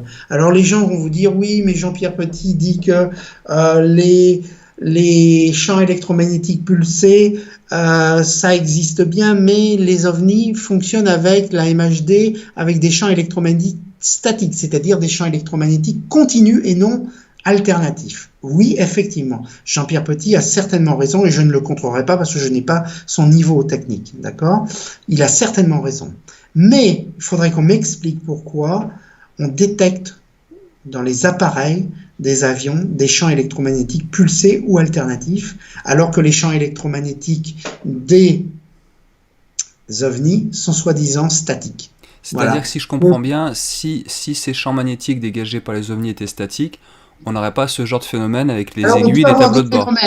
On peut avoir effectivement des champs statiques et en même temps une fabrication en parallèle de champs pulsés qui servent à autre chose, soit à la fabrication du courant à l'intérieur de l'appareil, qui émettrait des champs électromagnétiques alternatifs et qui effectivement parasiteraient les appareils, les appareils magnéto-électriques des avions, soit parce que effectivement on a une fabrication en parallèle avec les champs électromagnétiques statiques, on a une fabrication de champs électromagnétiques pulsés qui servent à quoi ? Ça, pour l'instant, on n'en a aucune idée, mais en tout cas, il y a deux champs. Il y a un champ statique, comme l'explique Jean-Pierre Petit, et un champ électromagnétique pulsé, et on en a vraiment la preuve. Et les gens qui voudraient me contrer en me disant que c'est pas possible, je leur dis, allez m'expliquer pourquoi on a des perturbations de champs électromagnétiques sur les cadrans mobiles d'appareils, qu'on me l'explique. D'accord ? Qu'on me l'explique. Voilà. Voilà pour l'explication des champs électromagnétiques qui sont dégagés par les ovnis. Maintenant, on a un autre phénomène. On a une petite voiture qui est représentée en bas avec un ovni au-dessus. Bon. On a un monsieur qui descend de la voiture, qui voit l'ovni, il est ébahi par l'ovni, il regarde l'ovni, il le voit, et puis au moment de remonter dans sa voiture, il touche la portière, il se brûle, alors que la carrosserie de la voiture était froide. Ah, problème. Pourquoi la carrosserie de la voiture est chaude? Parce qu'on a création des champs électromagnétiques, des courants de Foucault, qui sont créés autour de la voiture. Et ces courants de Foucault sont des courants qui sont créés dans la carrosserie de la voiture et qui circulent et qui tournent en boucle autour de la carrosserie de la voiture, qui sont créés par des champs électromagnétiques alternatifs ou pulsés. Parce que les champs électromagnétiques ou pulsés créent des courants de Foucault, donc des courants qui sont induits, comme je l'expliquais, comme dans les bobines, et ces courants induits circulent dans la carrosserie de la voiture, et en circulant, dégagent de la chaleur, parce que les photons lumineux, qui sont des photons électromagnétiques, dégagent de l'énergie infrarouge, et cette énergie infrarouge dégage de la chaleur, et donc les carrosseries des voitures sont chaudes. Voilà. Donc deux phénomènes qui veulent et qui prouvent qu'on a effectivement des champs électromagnétiques statiques, mais aussi des champs électromagnétiques pulsés ou alternatifs. Voilà. Voilà pour l'explication, je dirais, très technique, je dirais, de ce soir, des phénomènes qu'on peut expliquer sur les champs électromagnétiques. Voilà. Là, tu viens de nous montrer sur les effets de ces champs électromagnétiques sur l'environnement. L'exemple assez frappant, que ce soit sur le cadran d'un avion ou sur la carrosserie d'une voiture. Est-ce que ces champs électromagnétiques peuvent avoir des incidences sur le vivant, sur ce qui est biologique, observateurs, animaux? Suivant l'intensité des champs, oui, tout à fait. Si on a des champs à haute fréquence, ça peut avoir des incidences mauvaises et néfastes sur le milieu environnant, végétal, animal, humain. Tout à fait. C'est-à-dire que si vous prenez un champ électromagnétique pulsé sur une certaine fréquence, basse fréquence, ça n'a pas d'effet néfaste, sauf si l'intensité du champ électromagnétique est très intense. Et si vous prenez des champs, par exemple, électromagnétiques haute fréquence, comme des rayons X ou des micro-ondes, qui sont plutôt dans la moyenne fréquence, les micro-ondes, mais qui sont mauvaises pour le corps humain, et vous prenez des champs électromagnétiques comme des rayons X ou des rayons gamma, et ben vous exposez le corps humain ou le corps d'un animal à des perturbations qui sont irréversibles parce que vous détruisez les maillons et les chaînes d'ADN et vous créez des mutations génétiques chez l'être humain ou chez l'animal parce que vous détruisez le génome de l'être humain en le bombardant de haute fréquence. Pourquoi? Parce que quand vous bombardez de haute fréquence, par exemple, un corps humain, vous allez traverser la peau et directement atteindre l'ADN des cellules. Alors que quand vous créez un champ électromagnétique de basse fréquence, l'intensité du champ électromagnétique n'est pas assez puissant pour pouvoir pénétrer la peau. D'accord? Voilà la différence. Il faut un champ haute fréquence pour pouvoir pénétrer la peau et induire des dommages dans l'ADN, alors qu'un champ électromagnétique basse fréquence ne percera pas la peau et n'endommagera certainement pas l'ADN. Voilà la différence entre les deux. Mais effectivement, si on a des champs haute fréquence, il a été remarqué qu'on avait des perturbations sur les végétaux, où on avait des transformations dans, par exemple, la chlorophylle des plantes. On avait une augmentation du taux de chlorophylle des plantes. Pourquoi? Parce que le taux de chlorophylle des plantes, ça veut dire une chose, c'est qu'on a une augmentation des ultraviolets en grande quantité. Donc l'ultraviolet est une fréquence qui est entre la moyenne et la haute fréquence. Et effectivement, on a cette perturbation qui engendre une transformation du génome de la plante. Ça peut être des rayons X, ça peut être une augmentation du taux de chlorophylle, et là, on a affaire à des ultraviolets. Donc, en fonction de la fréquence émise, on a des transformations ou sur les végétaux ou sur les êtres vivants. Donc là, par exemple, l'exemple de la chlorophylle dans les plantes vertes, c'est des choses qui ont été mesurées, quantifiées sur des sites d'observation d'OVNI. Tout à fait. Par exemple, en Transe-en-Provence, on a eu ce cas-là où on avait une transformation du génome des plantes. Transe-en-Provence, c'est un cas connu partout en France. Le cas le plus connu qui a été enquêté, Jean-Pierre Petit s'y est intéressé et le GEPAN était sur place pour enquêter. Oui, effectivement. Donc là, de ce qu'on sait, c'est que les ballons sondes, les lanternes thaïlandaises, les nuages lenticulaires ne diffusent pas d'ultraviolet. Non, voilà. Il faut savoir faire la différence. C'est-à-dire que quand on a une approche scientifique, il faut savoir analyser les choses. Et en fonction de l'analyse qu'on a, on fait un rapport. Et en fonction de ce rapport, on sait si on a affaire à une soucoupe volante, à un ovni, c'est-à-dire on ne sait pas ce que c'est, ou alors à un phénomène explicable.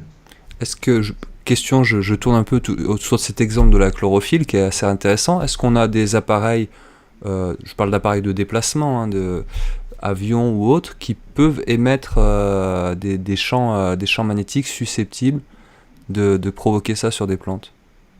Non, non, parce que les avions n'émettent rien de néfaste, à part le bombardier, le F-117 ou le B-2, qui sont des avions enfin le B-2 surtout, Le B2 qui qui utilise la utilisent technologie MHD. voilà, MHD, puisqu'on a eu des photos, des images qui montreraient un champ MHD autour. Donc effectivement, ces avions militaires qui pourraient, ou alors des torpilles utilisées par les Russes ou les Américains, ou des missiles utilisés, comme le disait Jean-Pierre Petit, par les Russes, Ah ouais. qui utilisent la technologie MHD pour décomprimer les gaz devant, pour éviter l'échauffement du missile et pour aller à de plus grandes vitesses, effectivement. Voilà. Mais après, sur les appareils conventionnels, aucun champ électromagnétique n'est dégagé, parce qu'on n'a pas de champ électromagnétique utilisé pour pouvoir créer ce genre de perturbation. Non, pas du tout. D'accord. Voilà. Alors voilà un peu. On va revenir au schéma au petit 6, au schéma petit 6, qui est un schéma très intéressant. Je ne sais pas si tu l'as, Guillaume, sur ton... Il est à l'antenne. Bon, où on voit deux bobines avec entre les deux bobines, on voit quelque chose. Et là, c'était effectivement les ovnis, comme dans Rencontre du troisième type, où on voit toute la ville s'éteindre. On voit l'ovni de Rencontre du troisième type passer au-dessus d'une ville et d'un seul coup, toute la ville s'éteint. Il n'y a plus de lumière. Alors les gens inventent et disent ah ils aspirent l'électricité. Ça c'est comme quand j'étais gamin, je disais oh ils doivent aspirer l'électricité et se nourrir d'électricité pour recharger leur batterie. Et en fait non. En fait quand ils passent au-dessus des transformateurs de centrales électriques, donc le schéma qu'on voit là, ils noient le noyau qui isole le primaire du secondaire du transformateur, comme j'expliquais tout à l'heure, où il y a un primaire et un secondaire. Il noie ce noyau qui, normalement, crée la communication entre les deux, entre la bobine du primaire et du secondaire. Il noie ce noyau dans un champ électromagnétique statique. C'est-à-dire qu'il l'isole complètement. Le primaire ne communique plus avec le secondaire de la bobine. Il y a une chute de tension énorme. Il n'y a plus de communication entre le 50 000 volts et le 400 000 volts. Et d'un seul coup, le courant chute. Et il n'y a plus de courant. Et donc, plus d'alimentation en courant de la ville. Et la ville s'éteint. Il n'y a plus de lumière. Il n'y a plus de courant. Voilà l'explication qu'on peut donner. Voilà. Alors tu donnais l'exemple de ce film Rencontre du troisième type. C'est vrai que certaines personnes peuvent se dire, déjà qu'on parle d'un sujet qui est décrié, si on prend des exemples de science-fiction, ça peut paraître assez paradoxal. C'est très visionnaire, les films de science-fiction, surtout de Steven Spielberg, sont très visionnaires, ou de James Cameron sont très visionnaires, c'est-à-dire qu'on a la preuve que ces informations ont été tirées de quelque part. C'est-à-dire que pour faire le film, ils se sont documentés d'observations et de phénomènes réels. On ne va pas inventer des choses comme ça, parce que c'est pas le style de Steven Spielberg de faire des films sans savoir. Donc, effectivement, c'est très curieux, et je pense qu'effectivement, ils ont eu des informations de personnes haut placées qui leur ont dit, oui, mais bon, si vous prenez un ovni et que la lumière s'éteint, c'est que, voilà. Donc, ils l'ont reproduit dans les films pour montrer effectivement le fait ufologique tel qu'il est réellement existant. Donc on peut puiser quelques exemples dans la science-fiction quand on a à peu près conscience des sources utilisées par ces mêmes auteurs de science-fiction. Voilà, tout à fait. Alors après, on a dans le même schéma 6, on a un panneau, je ne sais pas si vous voyez, je ne sais pas s'il est très bien dessiné mon panneau, mais on a un panneau avec un ovni au-dessus. Et on a un champ oscillant du panneau. Alors dans Rencontre du troisième type, on voit une boîte aux lettres bouger dans tous les sens, on voit l'ovni passer au-dessus. Alors effectivement, ce sont des champs oscillants qui créent des perturbations électromagnétiques dans le panneau, parce que le panneau est en métal, et que ce métal conduit le courant. Et en conduisant le courant, les champs électromagnétiques alternatifs et combinés statiques créent un déplacement du panneau d'un côté et de l'autre. C'est-à-dire qu'on va créer un champ électromagnétique statique et en créant ce champ électromagnétique statique, créer des champs électromagnétiques pulsés ou alternatifs qui vont circuler d'un côté et de l'autre du panneau et lui donner une direction ou une autre. et il va osciller dans tous les sens. Ça, c'est l'explication qu'on peut donner pour l'oscillation du panneau qu'on voit dans Rencontre du troisième type. Alors les gens vont vous dire, oui, mais c'est de la science-fiction. Non, c'est pas de la science-fiction. Si on fait des expériences réelles en laboratoire, on reproduira le même phénomène si on applique les champs à intensité, je dirais, contrôlée pour pouvoir les reproduire. Donc ça s'explique, tout s'explique.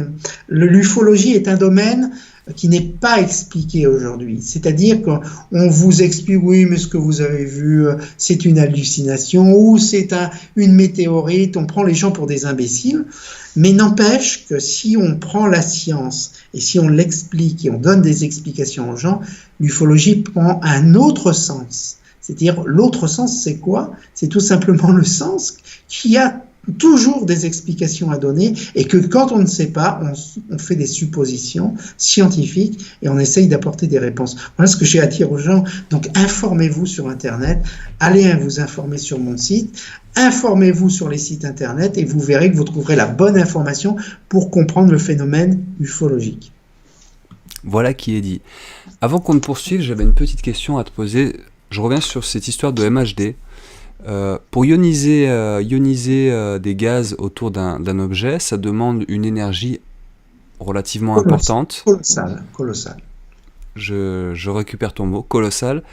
Est-ce que tu as une idée, une supputation sur l'origine, l'énergie utilisée par ces engins-là? Alors, on avait vu les Russes, je prenais l'exemple, Jean-Pierre Petit nous avait expliqué pour les missiles russes, ils s'embêtaient pas, comme c'était des missiles, on mettait un moteur nucléaire, et puis de toute façon, quand ça allait péter, que ce soit nucléaire ou pas, on n'avait pas de souci avec ça. Mais sur des engins comme ça, est-ce qu'on a une idée de... Alors, il y a plusieurs suppositions. Transporter un système qui soit capable de créer des millions de volts, même si on crée des excitations moléculaires avec des champs oscillants, donc des champs alternatifs ou des champs pulsés pour créer l'excitation des atomes et faciliter l'électrification de l'air environnant qui est normalement un isolant, c'est très compliqué. Il faut des millions de volts. Et pour créer des millions de volts dans un coquille d'OVNI qui fait 10 mètres de diamètre, moi, je ne sais pas comment faire. Honnêtement, je n'ai pas la solution. Pour l'instant, ça voudrait dire qu'on aurait du courant transporté et qu'avec des supraconducteurs, c'est-à-dire qu'avec des bobines qui transportent un courant qui circule sans résistance électrique. Alors, on ne va pas rentrer dans les détails parce que là, c'est très compliqué et les gens ne vont pas comprendre. Mais vous prenez un fil électrique, il a une résistance électrique. Quand vous lui injectez du courant, plus vous lui injectez du courant, plus les atomes sont en nombre important et créent. Et le fil électrique, plus il est petit, plus il crée de la résistance à la circulation des atomes et crée un échauffement de ce conducteur électrique, et le conducteur électrique finit par se détruire parce que il rougit, il blanchit, il se détruit parce que l'énergie infrarouge devient trop importante, donc on ne peut pas. Donc là, ce serait impossible de créer des millions de volts avec des circuits électriques traditionnels, c'est pas possible, on peut pas. Donc il faut des supraconducteurs, c'est-à-dire des systèmes avec des résistances neutres où il n'y a pas de résistance du tout et le courant tourne en boucle sans arrêt. Et en tournant en boucle, il n'y a pas de résistance, donc on peut créer des champs électromagnétiques très importants qui transportent de l'électricité à haute intensité, sans résistance électrique, et qui créeraient effectivement des millions de volts. Voilà la réponse. D'accord. Donc ils sont très avancés Ah oui, technologiquement. de toute façon, nous, je veux dire, à part la zone 51 ou à part d'autres zones militaires secrètes américaines, parce que la zone 51 n'est qu'une couverture, et les travaux des Russes sur la MHD et sur l'antigravité, qui sont des travaux qui ne sont pas révélés au public, à part ces gens-là, je ne vois pas qui sur la Terre pourrait appréhender de tels phénomènes et pouvoir dire qu'on est capable de fabriquer la même chose. Non, on n'est pas capable, Je pense qu'il y a effectivement des gens sur Terre qui sont capables de faire de grandes choses, mais je pense que ces gens qui viennent soi-disant nous visiter, si c'est bien des visiteurs, ont des technologies qui, on est des minables à côté. Il faut bien le dire, on est des minables à côté. On n'a pas un quart de leur connaissance. C'est même un dixième, c'est même certain. On a beau être très intelligent dans certains corps scientifiques, on n'a pas un dixième de leur connaissance. Ça, c'est une certitude. Parce que quand vous êtes capable de maîtriser l'inertie ou que vous êtes capable de déformer l'espace-temps, excusez-moi, mais sur Terre, on ne sait même pas détecter le graviton qui est à l'origine de la gravité et du champ gravitationnel. Alors, comment voulez-vous qu'on soit capable d'expliquer comment on peut créer un champ antigravitationnel? On ne fait que des suppositions, bien sûr. Petite fourmi que nous sommes. Voilà, tout à fait. On va passer à un deuxième point important dont on voulait parler ce soir. On a vu ces déplacements, on tente de les expliquer via les techniques de la MHD. Ça fonctionne s'il y a une atmosphère. Oui, c'est ça. Dans l'atmosphère terrestre, il faut des gaz à ioniser pour mettre en place la MHD. Quand on parle de voyage interstellaire, on est dans l'espace. Il me semble, je ne pense pas me tromper en disant qu'on est dans du vide. Donc là, il n'est plus question d'utiliser de la MHD. Là, on arrive aux questions importantes. Celles qui font qu'on se voit souvent opposé comme argument quand on dit « moi je m'intéresse aux ovnis, j'y crois ». On nous dit « oui mais tu crois quoi ? Que s'ils vivent à des millions d'années-lumière, ils auraient le temps de venir jusqu'à nous ». Alors, ça va être très intéressant parce que pendant 10 minutes, un quart d'heure, on va développer les voyages spatiaux parce que là on parlait d'ovnis dans l'atmosphère terrestre, d'observation terrestre, d'une autre planète qui a une atmosphère. Là, c'est très facile à expliquer. Enfin, c'est facile.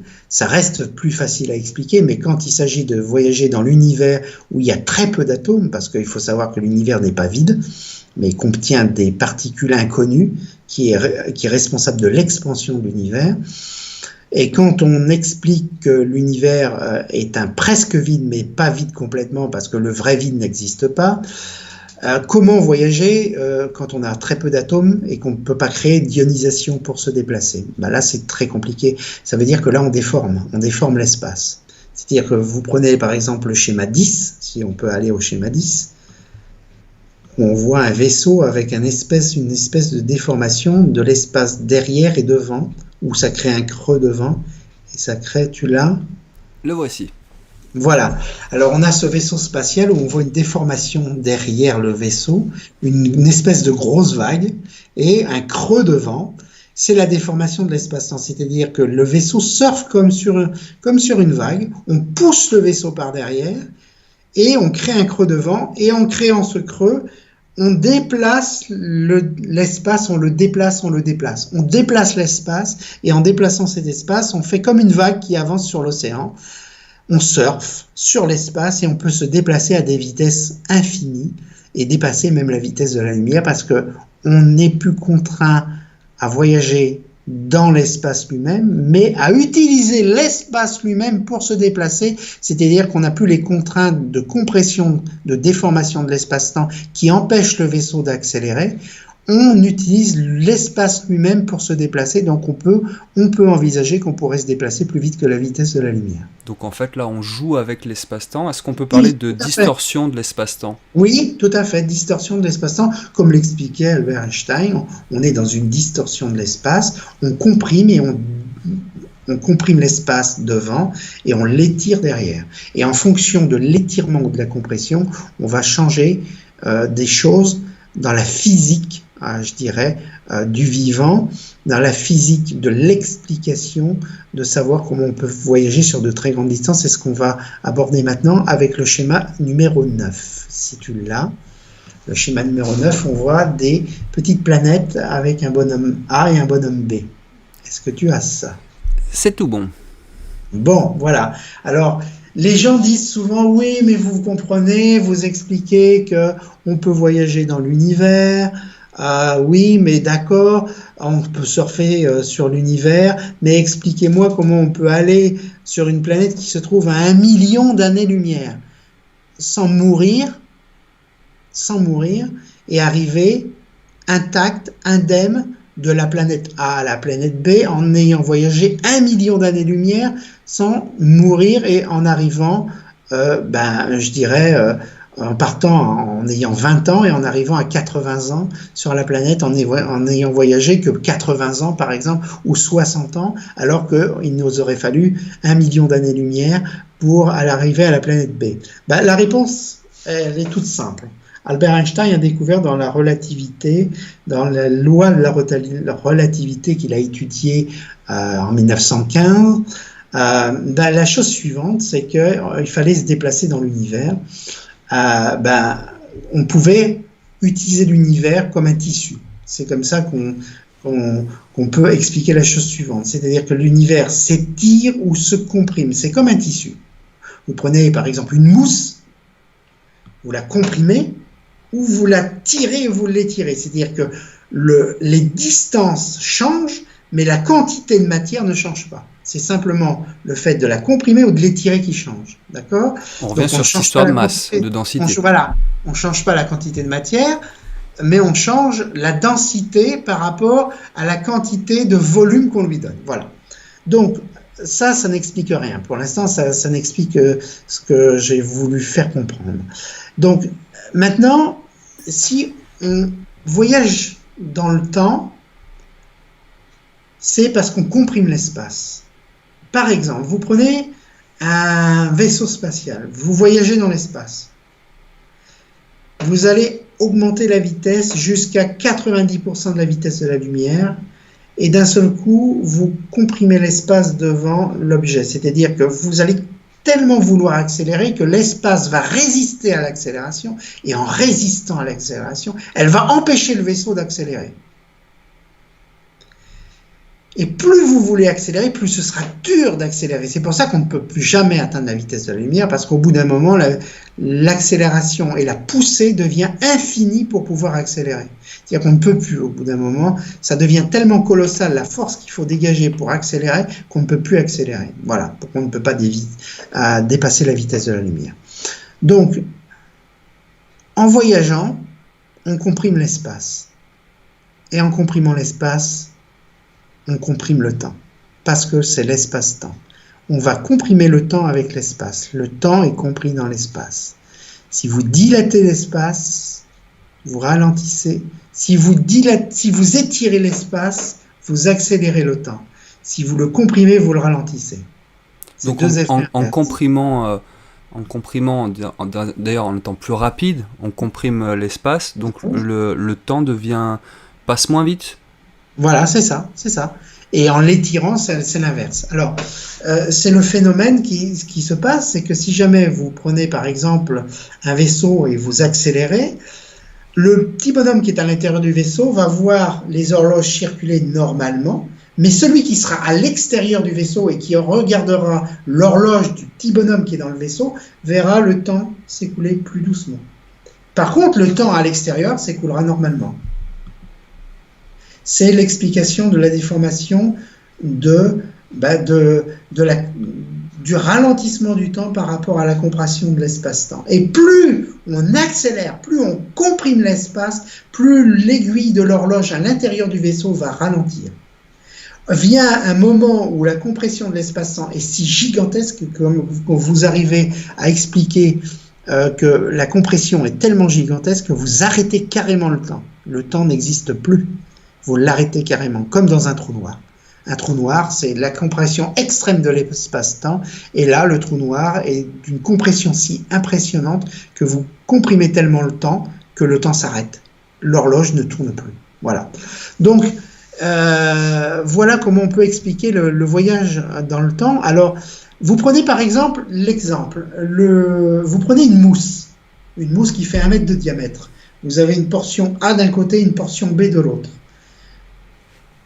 Vous accélérez, vous mettez un vaisseau devant la mousse.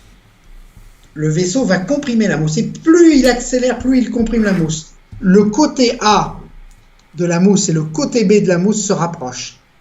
C'est la compression de l'espace. C'est-à-dire vous avez comprimé la mousse et vous avez rapproché le côté A du côté B.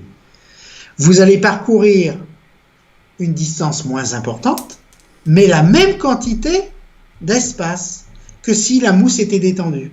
Donc, vous allez voyager plus vite d'un côté, d'un côté et de l'autre, du côté A vers le côté B, puisque vous passez vers une quantité d'espace plus fine. Mais si vous détendez la mousse, il vous faudra plus de temps pour aller du côté A vers le côté B, parce qu'il y aura plus de distance à parcourir. Mais la quantité d'espace sera exactement la même, sauf que vous l'avez comprimé. Voilà l'explication. Et en fait, le temps aussi, on a une action sur le temps et on ralentit le temps dans le petit bonhomme. Alors, le schéma est très, très, très intéressant. Vous avez la femme du petit bonhomme, qui est le mari, qui a 20 ans, qui est sur la planète Terre, qui est la planète A. Elle a 20 ans. Le petit bonhomme, lui, il a 20 ans. Il va vers l'extraterrestre sur la planète B qui a lui aussi 20 ans. Il va voyager, par exemple, je prends un exemple, ne vous fiez pas aux chiffres qui sont sur le c'est pour donner un ordre schéma, c'est des chiffres que j'avais mis pour expliquer avec une explication différente. Il va mettre, pendant 60 années-lumière, il va voyager. Normalement, le petit bonhomme va vieillir de 60 ans plus 20 ans. 80 ans, parce qu'il lui faudra son âge, 20 ans, plus 60 ans pour voyager, pour aller vers la planète B. La femme qui est sur la planète A va vieillir de 20 ans, plus 60 ans, puisqu'il faut 60 ans pour aller de la planète A vers la planète B. Et quand on arrivera sur la planète B, l'extraterrestre aura 20 ans plus 60 ans, c'est-à-dire 80 ans. Bon, là, ça paraît logique. Sauf que le petit bonhomme qui est dans le vaisseau, qui a 20 ans, n'aura pas 80 ans quand il arrivera. Il n'en aura que 30. Il aura 30 ans. Parce qu'il aura voyagé moins de temps. C'est la contraction du temps. C'est l'horloge qui a ralenti. L'horloge a ralenti dans le petit vaisseau. Et en ralentissant, cette horloge a montré qu'on comprimait le temps, on comprimait l'espace, on comprimait les distances et on voyageait et on vieillissait beaucoup moins vite dans le vaisseau, ce qui nous permet de voyager beaucoup plus sur de très grandes distances. Et normalement, il y a une équation qui prouve que plus vous accélérez et plus vous avez de grandes distances à parcourir, plus le temps ralentit. C'est très étonnant comme formule et comme explication physique, ce qui veut dire que si vous voyagez sur 1000 années-lumière et que vous voyagez à 99% de la vitesse de la lumière, c'est un exemple bâtard que je vais donner, vous ne vieillirez que de 100 ans. Alors que vous aurez parcouru 1000 années. En 1000 ans, la personne sera morte depuis longtemps sur la planète B, mais vous serez encore vivant. Et vous pourrez arriver intact sur la planète B pendant que la personne aura laissé des générations et des générations d'êtres vivants. Et vous connaîtrez le petit-fils du petit-fils. Vous connaîtrez l'enfant de l'enfant de l'enfant qui a fait un enfant. Et vous connaîtrez les générations futures. Vous ne connaîtrez pas l'être qui vous attendait au départ. Parce que vous avez voyagé dans le temps. C'est absolument étonnant. Et c'est prouvé scientifiquement. Ça marche. On a des études scientifiques qui le prouvent. On peut voyager dans le temps. Parce qu'on a des horloges atomiques dans les satellites qui sont autour de la Terre, qui prouvent qu'effectivement la gravité agit sur le temps et qu'on a des décalages entre le temps qui est dans le satellite et un décalage de temps qui est sur la Terre par rapport à la gravité terrestre qui n'est pas la même dans l'espace et qui n'est pas la même sur la Terre. Donc ça a été prouvé, ce qui prouve que les travaux d'Albert Einstein sont prouvés scientifiquement par des études théoriques mais aussi pratiques qui ont prouvé l'existence de la déformation de l'espace-temps. Voilà. Rien que ça. En étant jusqu'au boutiste, imaginons qu'on voyage à une vitesse jamais atteinte. Est-ce qu'on peut imaginer même revenir dans le temps? Et là, on passe sur la thématique du voyage temporel. Parce que c'est pas dans le contexte de la pensée humaine. C'est-à-dire qu'on nous apprend que le temps est une chose qui a une échelle. C'est-à-dire qu'on peut voyager du présent dans le futur. On prouve qu'on peut voyager dans le présent dans le futur. On prouve qu'on peut ralentir le temps. C'est explicable par des données physiques qui sont qu'on peut comprendre. Mais revenir en arrière sur un événement et dire qu'on fait une boucle en arrière et revenir à voir son grand-père qui avait 20 ans, C'est pas imaginable. On ne peut pas l'imaginer On dans n'a la pas le tête. logiciel On n'a pas le pour logiciel. théoriser ça. Et je ne sais pas honnêtement si c'est faisable. Je ne dis pas que c'est impossible, parce que tout est possible dans la physique. On est à un stade de l'évolution humaine où on comprend très peu de choses en fait. On se croit très intelligent.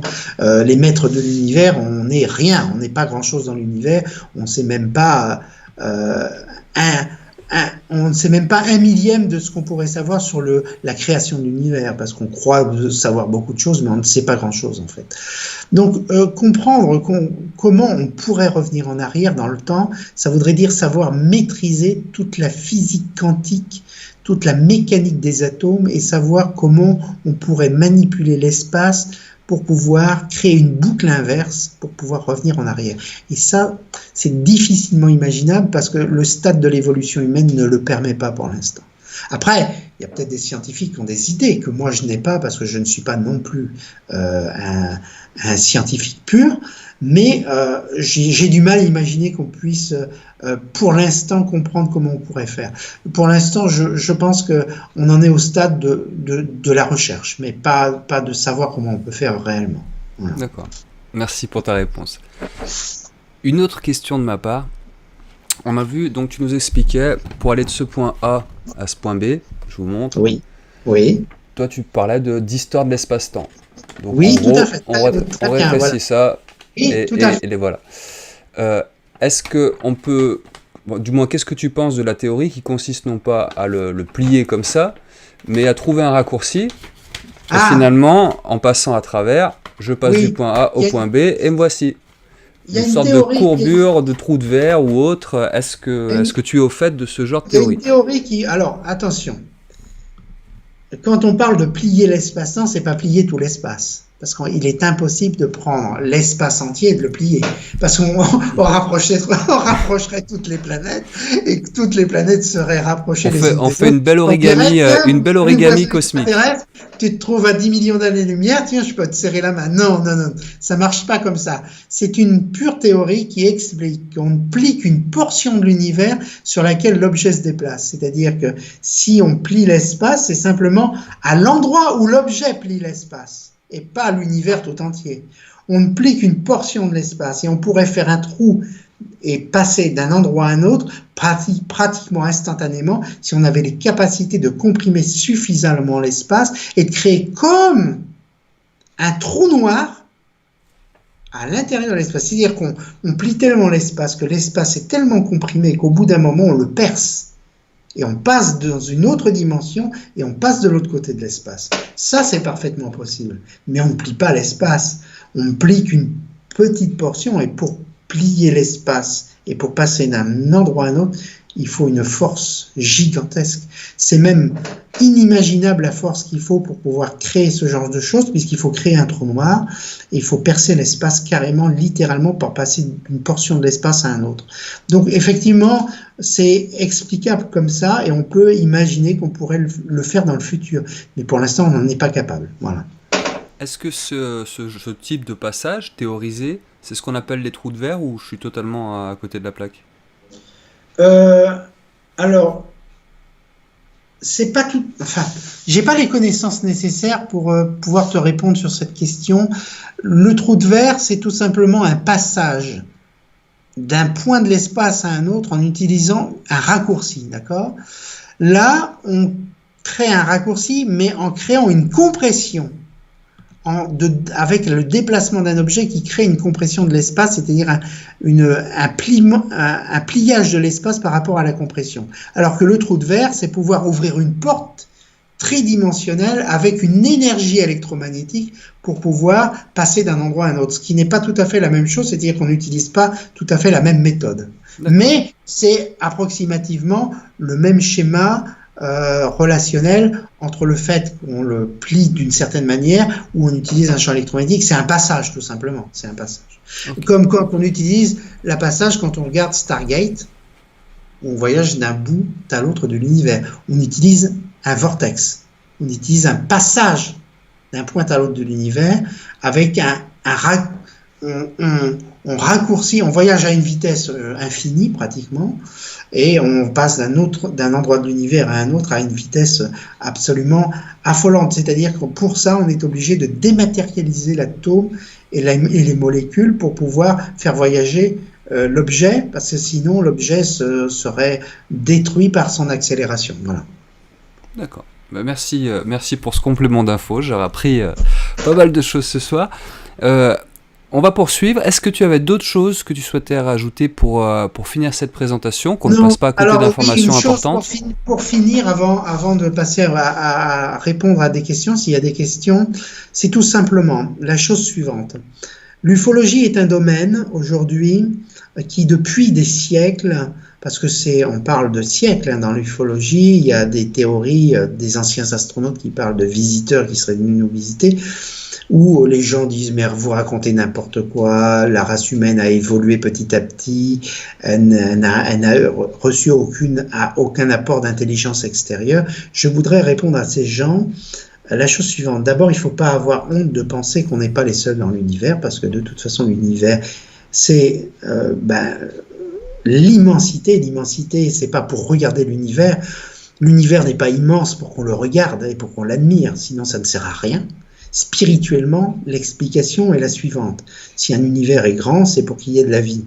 Et c'est pour qu'on puisse rencontrer d'autres civilisations et connaître autre chose, et évoluer avec d'autres civilisations. Sinon, spirituellement, ça n'a aucun sens qu'un univers soit là pour qu'on le regarde. Si l'univers doit être vide, avec des étoiles qui n'ont aucune planète qui abrite la vie, je ne vois pas le sens qu'un univers soit gigantesque. Et il faut simplement réfléchir. Voilà.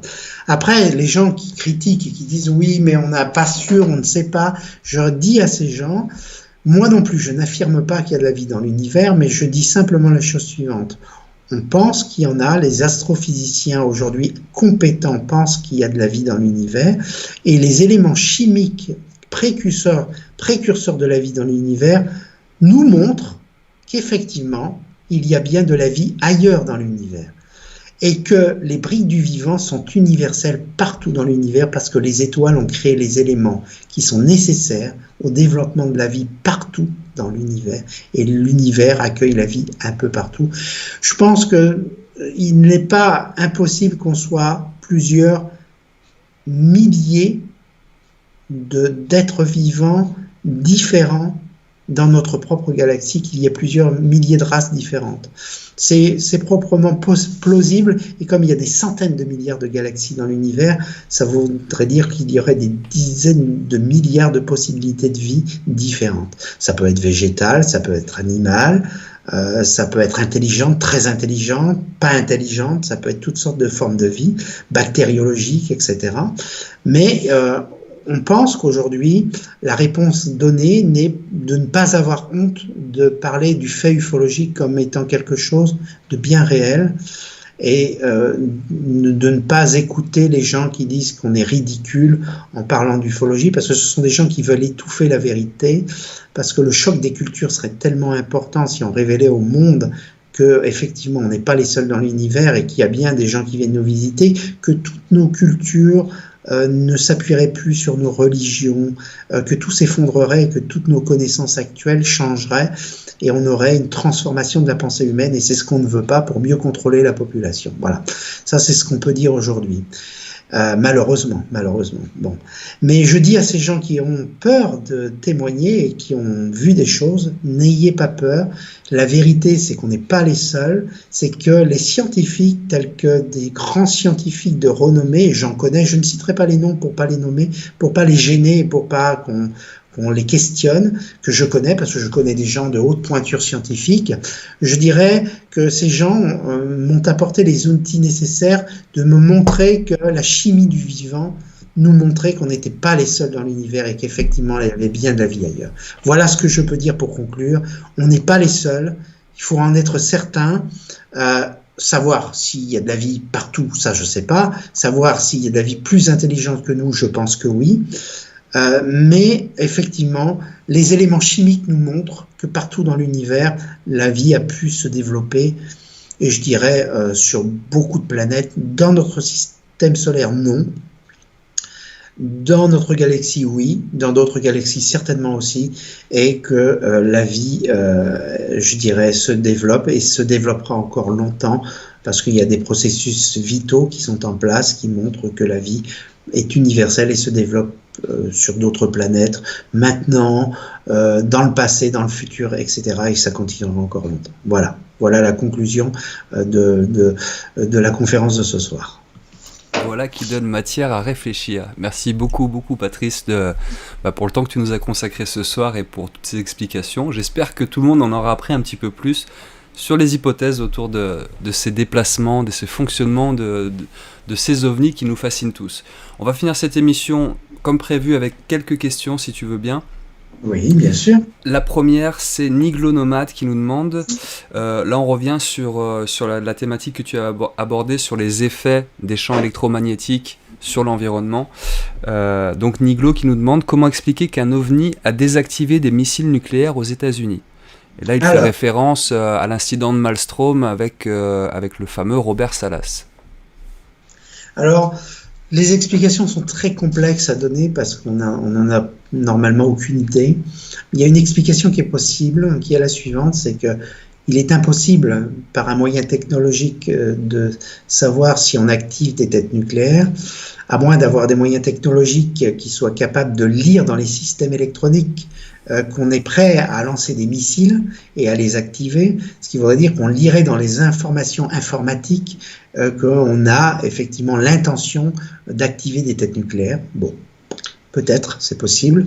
Ou alors, tout simplement, que ces êtres sont doués de télépathie et sont capables de lire dans nos intentions et dans nos pensées. C'est-à-dire que quand on fait une action, ils sont capables d'appréhender l'action et de dire « Tiens, ils vont faire telle action, on active et on désactive les têtes nucléaires. » Donc effectivement, c'est dans le système extrasensoriel, qui est la télépathie, qu'on peut trouver la réponse et de savoir pourquoi. D'ailleurs, la réponse que je peux donner à ce monsieur, c'est qu'il y a des gens, des militaires qui étaient dans des avions de chasse, qui voulaient tirer sur des ovnis, et au moment où ils allaient tirer, tous les appareils électroniques de l'ossement de missile, de l'appareil, de l'avion, étaient désactivés. Ils ne pouvaient pas lancer le missile. Donc comment faire et pourquoi? Parce qu'ils lisent dans les pensées et parce qu'ils savent nos intentions à l'avance. Et comme ils font de la télépathie, ils sont capables de savoir qu'on va mener telle action contre eux. Voilà, tout simplement. Et je pense que c'est la réponse. Je n'ai pas la réponse ni la science infuse. Je ne dis pas que c'est ça, mais il y a de fortes possibilités pour que ce soit ça. Si c'est ça, ça fait froid dans le dos parce que ça veut dire qu'aux échecs, ces gens-là sont imprenables. Voilà. Et donc en cas de conflit, non seulement ils ont une technologie largement supérieure, mais en plus ils ont toujours un coup d'avance sur nous. Tout à fait, exactement. D'accord. Bon, on a intérêt d'être plutôt sympathique avec eux.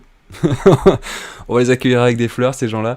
La télépathie est prouvée, ça existe. C'est un sixième sens qui n'est pas développé chez l'être humain, mais il y a des gens qui sont télépathes, des gens qui sont capables d'appréhender des émotions et de lire des intentions, pas de savoir lire ce que dit la personne par la pensée, mais d'appréhender des intentions par la pensée, parce qu'on a des glandes sur le troisième œil du cerveau qui sont capables d'appréhender certaines émotions chez l'être opposé et de détecter des choses par la pensée. Ça, c'est parfaitement prouvé. Ça, oui, donc ça laisse penser que d'autres formes de vie... C'est un sixième sens qui existe. C'est un sixième sens qui existe véritablement. Oui. Donc on peut penser que des formes de vie plus évoluées ou plus anciennes ou différentes et développer cette capacité de manière beaucoup plus importante. Exactement, tout à fait, c'est parfaitement possible. Je continue avec une question de Super David Hérault. Je te la pose, je crois qu'on a un peu répondu ce soir, mais je la pose quand même parce que David nous l'a mis plusieurs fois sur le chat, donc c'est qu'elle doit être importante pour lui. Il te demande, je voudrais savoir si les ovnis et autres vaisseaux spatiaux ont la capacité de faire des trous de verre lors de distances ultra vastes ou intergalactiques. C'est ce qu'on disait tout à l'heure, ça demande une trous de verre, importante. C'est très difficile à expliquer comment on peut ouvrir des passages dans l'espace en faisant des trous de verre, parce qu'ils font des champs d'énergie tellement importants pour pouvoir percer l'espace et ouvrir des portails d'un côté de l'univers à l'autre, que c'est difficilement imaginable de savoir comment on peut faire. Et puis, je n'ai pas la réponse. Mais effectivement, il est parfaitement possible de penser que des gens aient la technologie pour pouvoir passer d'un bout à l'autre de l'univers en utilisant des énergies qui manipulent l'espace lui-même et capables de percer un trou et de le plier pour pouvoir créer un tunnel d'un côté et pour pouvoir aller d'un côté de l'univers à l'autre et de créer des raccourcis. Tout est imaginable dans la science. Je crois que s'il y a bien un créateur, parce que je pense qu'il y a le côté spirituel qui est très important dans la connaissance, des gens qui vous disent oui mais l'univers il est né comme ça par hasard. Non, je crois qu'il y a une très grande intelligence derrière. On le prouve. Toute la vie s'emboîte, s'imbrique comme des choses qui s'enchaînent, où tous les éléments se complètent les uns les autres pour créer la vie. C'est pas le fait du hasard, c'est parce qu'il y a une grande intelligence derrière. Donc s'il y a une grande intelligence, ça veut dire que tout est manipulable. Et s'il y a une grande intelligence qui a créé l'univers et qui a créé une grande intelligence qui a permis à l'univers d'exister, il y a manipulation possible si des êtres atteignent l'intelligence d'un divin et pourraient effectivement utiliser cette énergie pour pouvoir faire n'importe quoi, même l'impensable dans l'univers. Tout est possible à partir du moment où on rejoint le côté spirituel. Tout à fait. Très bien. Bah, écoute, merci beaucoup pour ta réponse. On va terminer avec une dernière question. Ça sera une question à moi, celle-ci. 2 questions en une pour conclure cette belle émission. La première, c'est, j'aurais aimé savoir à titre personnel, qu'est-ce qui t'a amené, toi, à t'intéresser au phénomène OVNI et à l'ufologie en général? Et deuxième question qui va avec, est-ce que tu as eu la chance ou le loisir d'observer un jour un OVNI? Alors, la première question, je répondrai que depuis tout jeune enfant, je m'intéresse aux ovnis. Je ne sais pas pourquoi. Ça m'est arrivé à l'âge de 6-7 ans, je m'intéressais aux ovnis. Ça m'est arrivé comme ça, je n'ai pas d'explication plausible. Je m'intéressais tout simplement à l'ufologie. Alors, j'ai toujours été très attiré depuis tout petit par le Tibet. Et dans la culture tibétaine, ces gens s'intéressent beaucoup à l'ufologie et aux ovnis et aux civilisations à travers l'univers. Ce sont des gens très spirituels et qui ont un côté spirituel qui rejoint le côté vie dans l'univers. Donc peut-être que c'est ce côté bouddhiste qui m'ouvre les portes de l'univers et qui me permettent de continuer dans ce domaine scientifique et ce domaine ufologique, c'est parfaitement possible. Et puis après, je m'y suis intéressé progressivement en lisant, en m'instruisant, en regardant des documentaires, en regardant des films de science-fiction, parce qu'évidemment, j'ai vu tous les bons films de Steven Spielberg ou de James Cameron, ou tous les films sur les ovnis et les envahisseurs. Donc oui, je me suis toujours très intéressé à l'ufologie, puis depuis que je fais de l'ufologie dans mon club ufologique, j'approfondis chaque année un peu plus l'ufologie, mais sur le plan scientifique surtout, pas tellement sur les observations, parce que j'aime les observations d'OVNI, j'en regarde, j'aime les témoignages, je recueille beaucoup de témoignages, mais c'est surtout le côté scientifique ufologique qui m'intéresse, savoir comment ça fonctionne, ce côté curieux que j'ai. Et puis pour la seconde question, qui était l'autre question, rappelle-la moi. J'aurais juste aimé savoir si tu avais déjà pu observer un OVNI. Alors non, malheureusement, j'en ai observé une fois, oui. Une fois, j'ai vu une boule lumineuse, une fois seulement. Mais ça ne changeait pas de couleur, c'est parti très vite, et c'est la seule fois où j'ai vu quelque chose, et jamais plus j'ai jamais eu l'occasion, comme certaines personnes, d'observer des objets qui restent statiques, qui changent de couleur, qui parlent à de grandes vitesses. J'ai rencontré beaucoup de gens qui en ont vu. Ça, j'en connais. Je connais des gens qui ont vu, qui m'ont expliqué leur expérience. Et moi, j'en ai jamais, à part cette boule lumineuse que j'ai vue une fois, je n'ai jamais rien vu d'autre. D'accord. Donc, j'ai jamais eu cette chance. Je ne sais d'ailleurs pas pourquoi. Parce que je m'intéresse beaucoup au phénomène. Mais moi, personnellement, j'ai pas eu cette chance. Enfin, jusqu'à maintenant, en tout cas. Jusqu'à maintenant. Bah écoute, on va fonder une association tous les deux. L'association des gens qui attendent de voir un OVNI pour de vrai. Ouais. Patrice, un grand merci pour ce soir. Avant qu'on ne se quitte tous, je vous fais un petit rappel, les amis, sur le site de l'association OVNI Aquitaine. Donc c'est ovni-aquitaine.fr. N'hésitez pas à aller jeter un petit coup d'œil pour suivre les activités de Patrice Javel. Et puis je rappelle qu'il y a aussi les repas ufologiques. Dans quelle ville déjà, Patrice, rappelle-moi? Villeneuve-sur-Lot, dans le Lot-et-Garonne. Villeneuve-sur-Lot. Donc n'hésitez pas, si vous êtes dans le coin, à rejoindre Patrice. Sur le site OVNI Aquitaine, les gens vont trouver toutes sortes de choses, des enquêtes, parce que je suis enquêteur officiel ufologique. Je fais des enquêtes, donc les gens peuvent me joindre par mail ou par téléphone pour des enquêtes ufologiques, pour savoir qu'est-ce qu'ils ont observé, savoir si ils ont affaire à une soucoupe volante, à un ovni ou à un phénomène météo. Et puis vous avez des émissions radio, parce que je suis animateur radio et je fais des émissions sur les étoiles en astrophysique, et j'accueille des astrophysiciens dans la radio où je travaille, puisque je suis animateur radio scientifique. Et donc il y a les émissions radio de science sur ce site, il y a les renseignements ufologiques et les conférences que j'ai faites en ufologie, donc il y a un peu de tout. C'est un site scientifique, ufologique, ouvert à l'univers, c'est-à-dire pour tous ceux qui s'intéressent non seulement à l'astronomie, mais aussi à l'ufologie et à tout ce qui parle de vie dans l'univers. Voilà. Et ben voilà. Vous n'avez plus que l'embarras du choix, les amis. Si vous avez envie d'avoir quelques réponses ou des informations en plus, vous savez où vous rendre.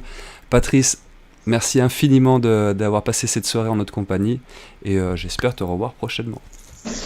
Ben écoute, merci Guillaume de m'avoir donné cette occasion de parler de ma passion, je dirais, et de mon site internet, et de ce que je fais, de ce que je connais, puisque je ne connais pas tout, il y a des choses que je ne connais pas. Merci infiniment à Nurea TV, merci aux gens qui ont regardé l'émission ce soir, merci à tous ceux qui ont posé des questions aussi, merci beaucoup, et puis à peut-être une prochaine fois pour une prochaine émission. Voilà. Merci beaucoup. Les Nuréens, merci à vous d'avoir été encore nombreux ce soir. Merci pour votre présence sur le chat, pour vos questions, votre capacité encore une fois à échanger. J'en profite aussi pour faire un gros bisou à toute l'équipe de modérateurs. Merci chaleureusement les amis, vous faites un super travail. Je vous rappelle que Nurea TV n'est pas encore en vacances. On se retrouve mardi prochain à 20h30, toujours en accès libre et en direct. Je prendrai l'antenne en compagnie de Ludivine Giraldé. Et puis après, pendant 15 jours, il n'y aura pas de direct sur Nurea TV parce qu'on va souffler un petit peu et puis ne pas organiser de programmation live. Mais on ne vous a pas mis de côté les Nuréens parce qu'il y aura quand même des émissions plus ou moins inédites qu'on diffusera sur ces 2 semaines-là, puisqu'il y a toute une partie, encore une fois, des cours vidéo qui étaient en accès VOD, qu'on a décidé avec Nora cette année au fur et à mesure de passer en accès libre et de mettre à la disposition de tous sur la toile. Et on vous a préparé 2-3 trucs qui sont vraiment sympas. Dans une semaine un peu particulière, à mon avis, vous serez contents. Donc rendez-vous mardi prochain, et puis après, ne vous inquiétez pas, quelques vacances, mais toujours un programme en continu sur Nurea TV. D'ici là, prenez soin de vous, passez un bon week-end, et puis surtout, n'oubliez pas, gardez les pieds sur terre, la tête dans les étoiles. À très bientôt, ciao.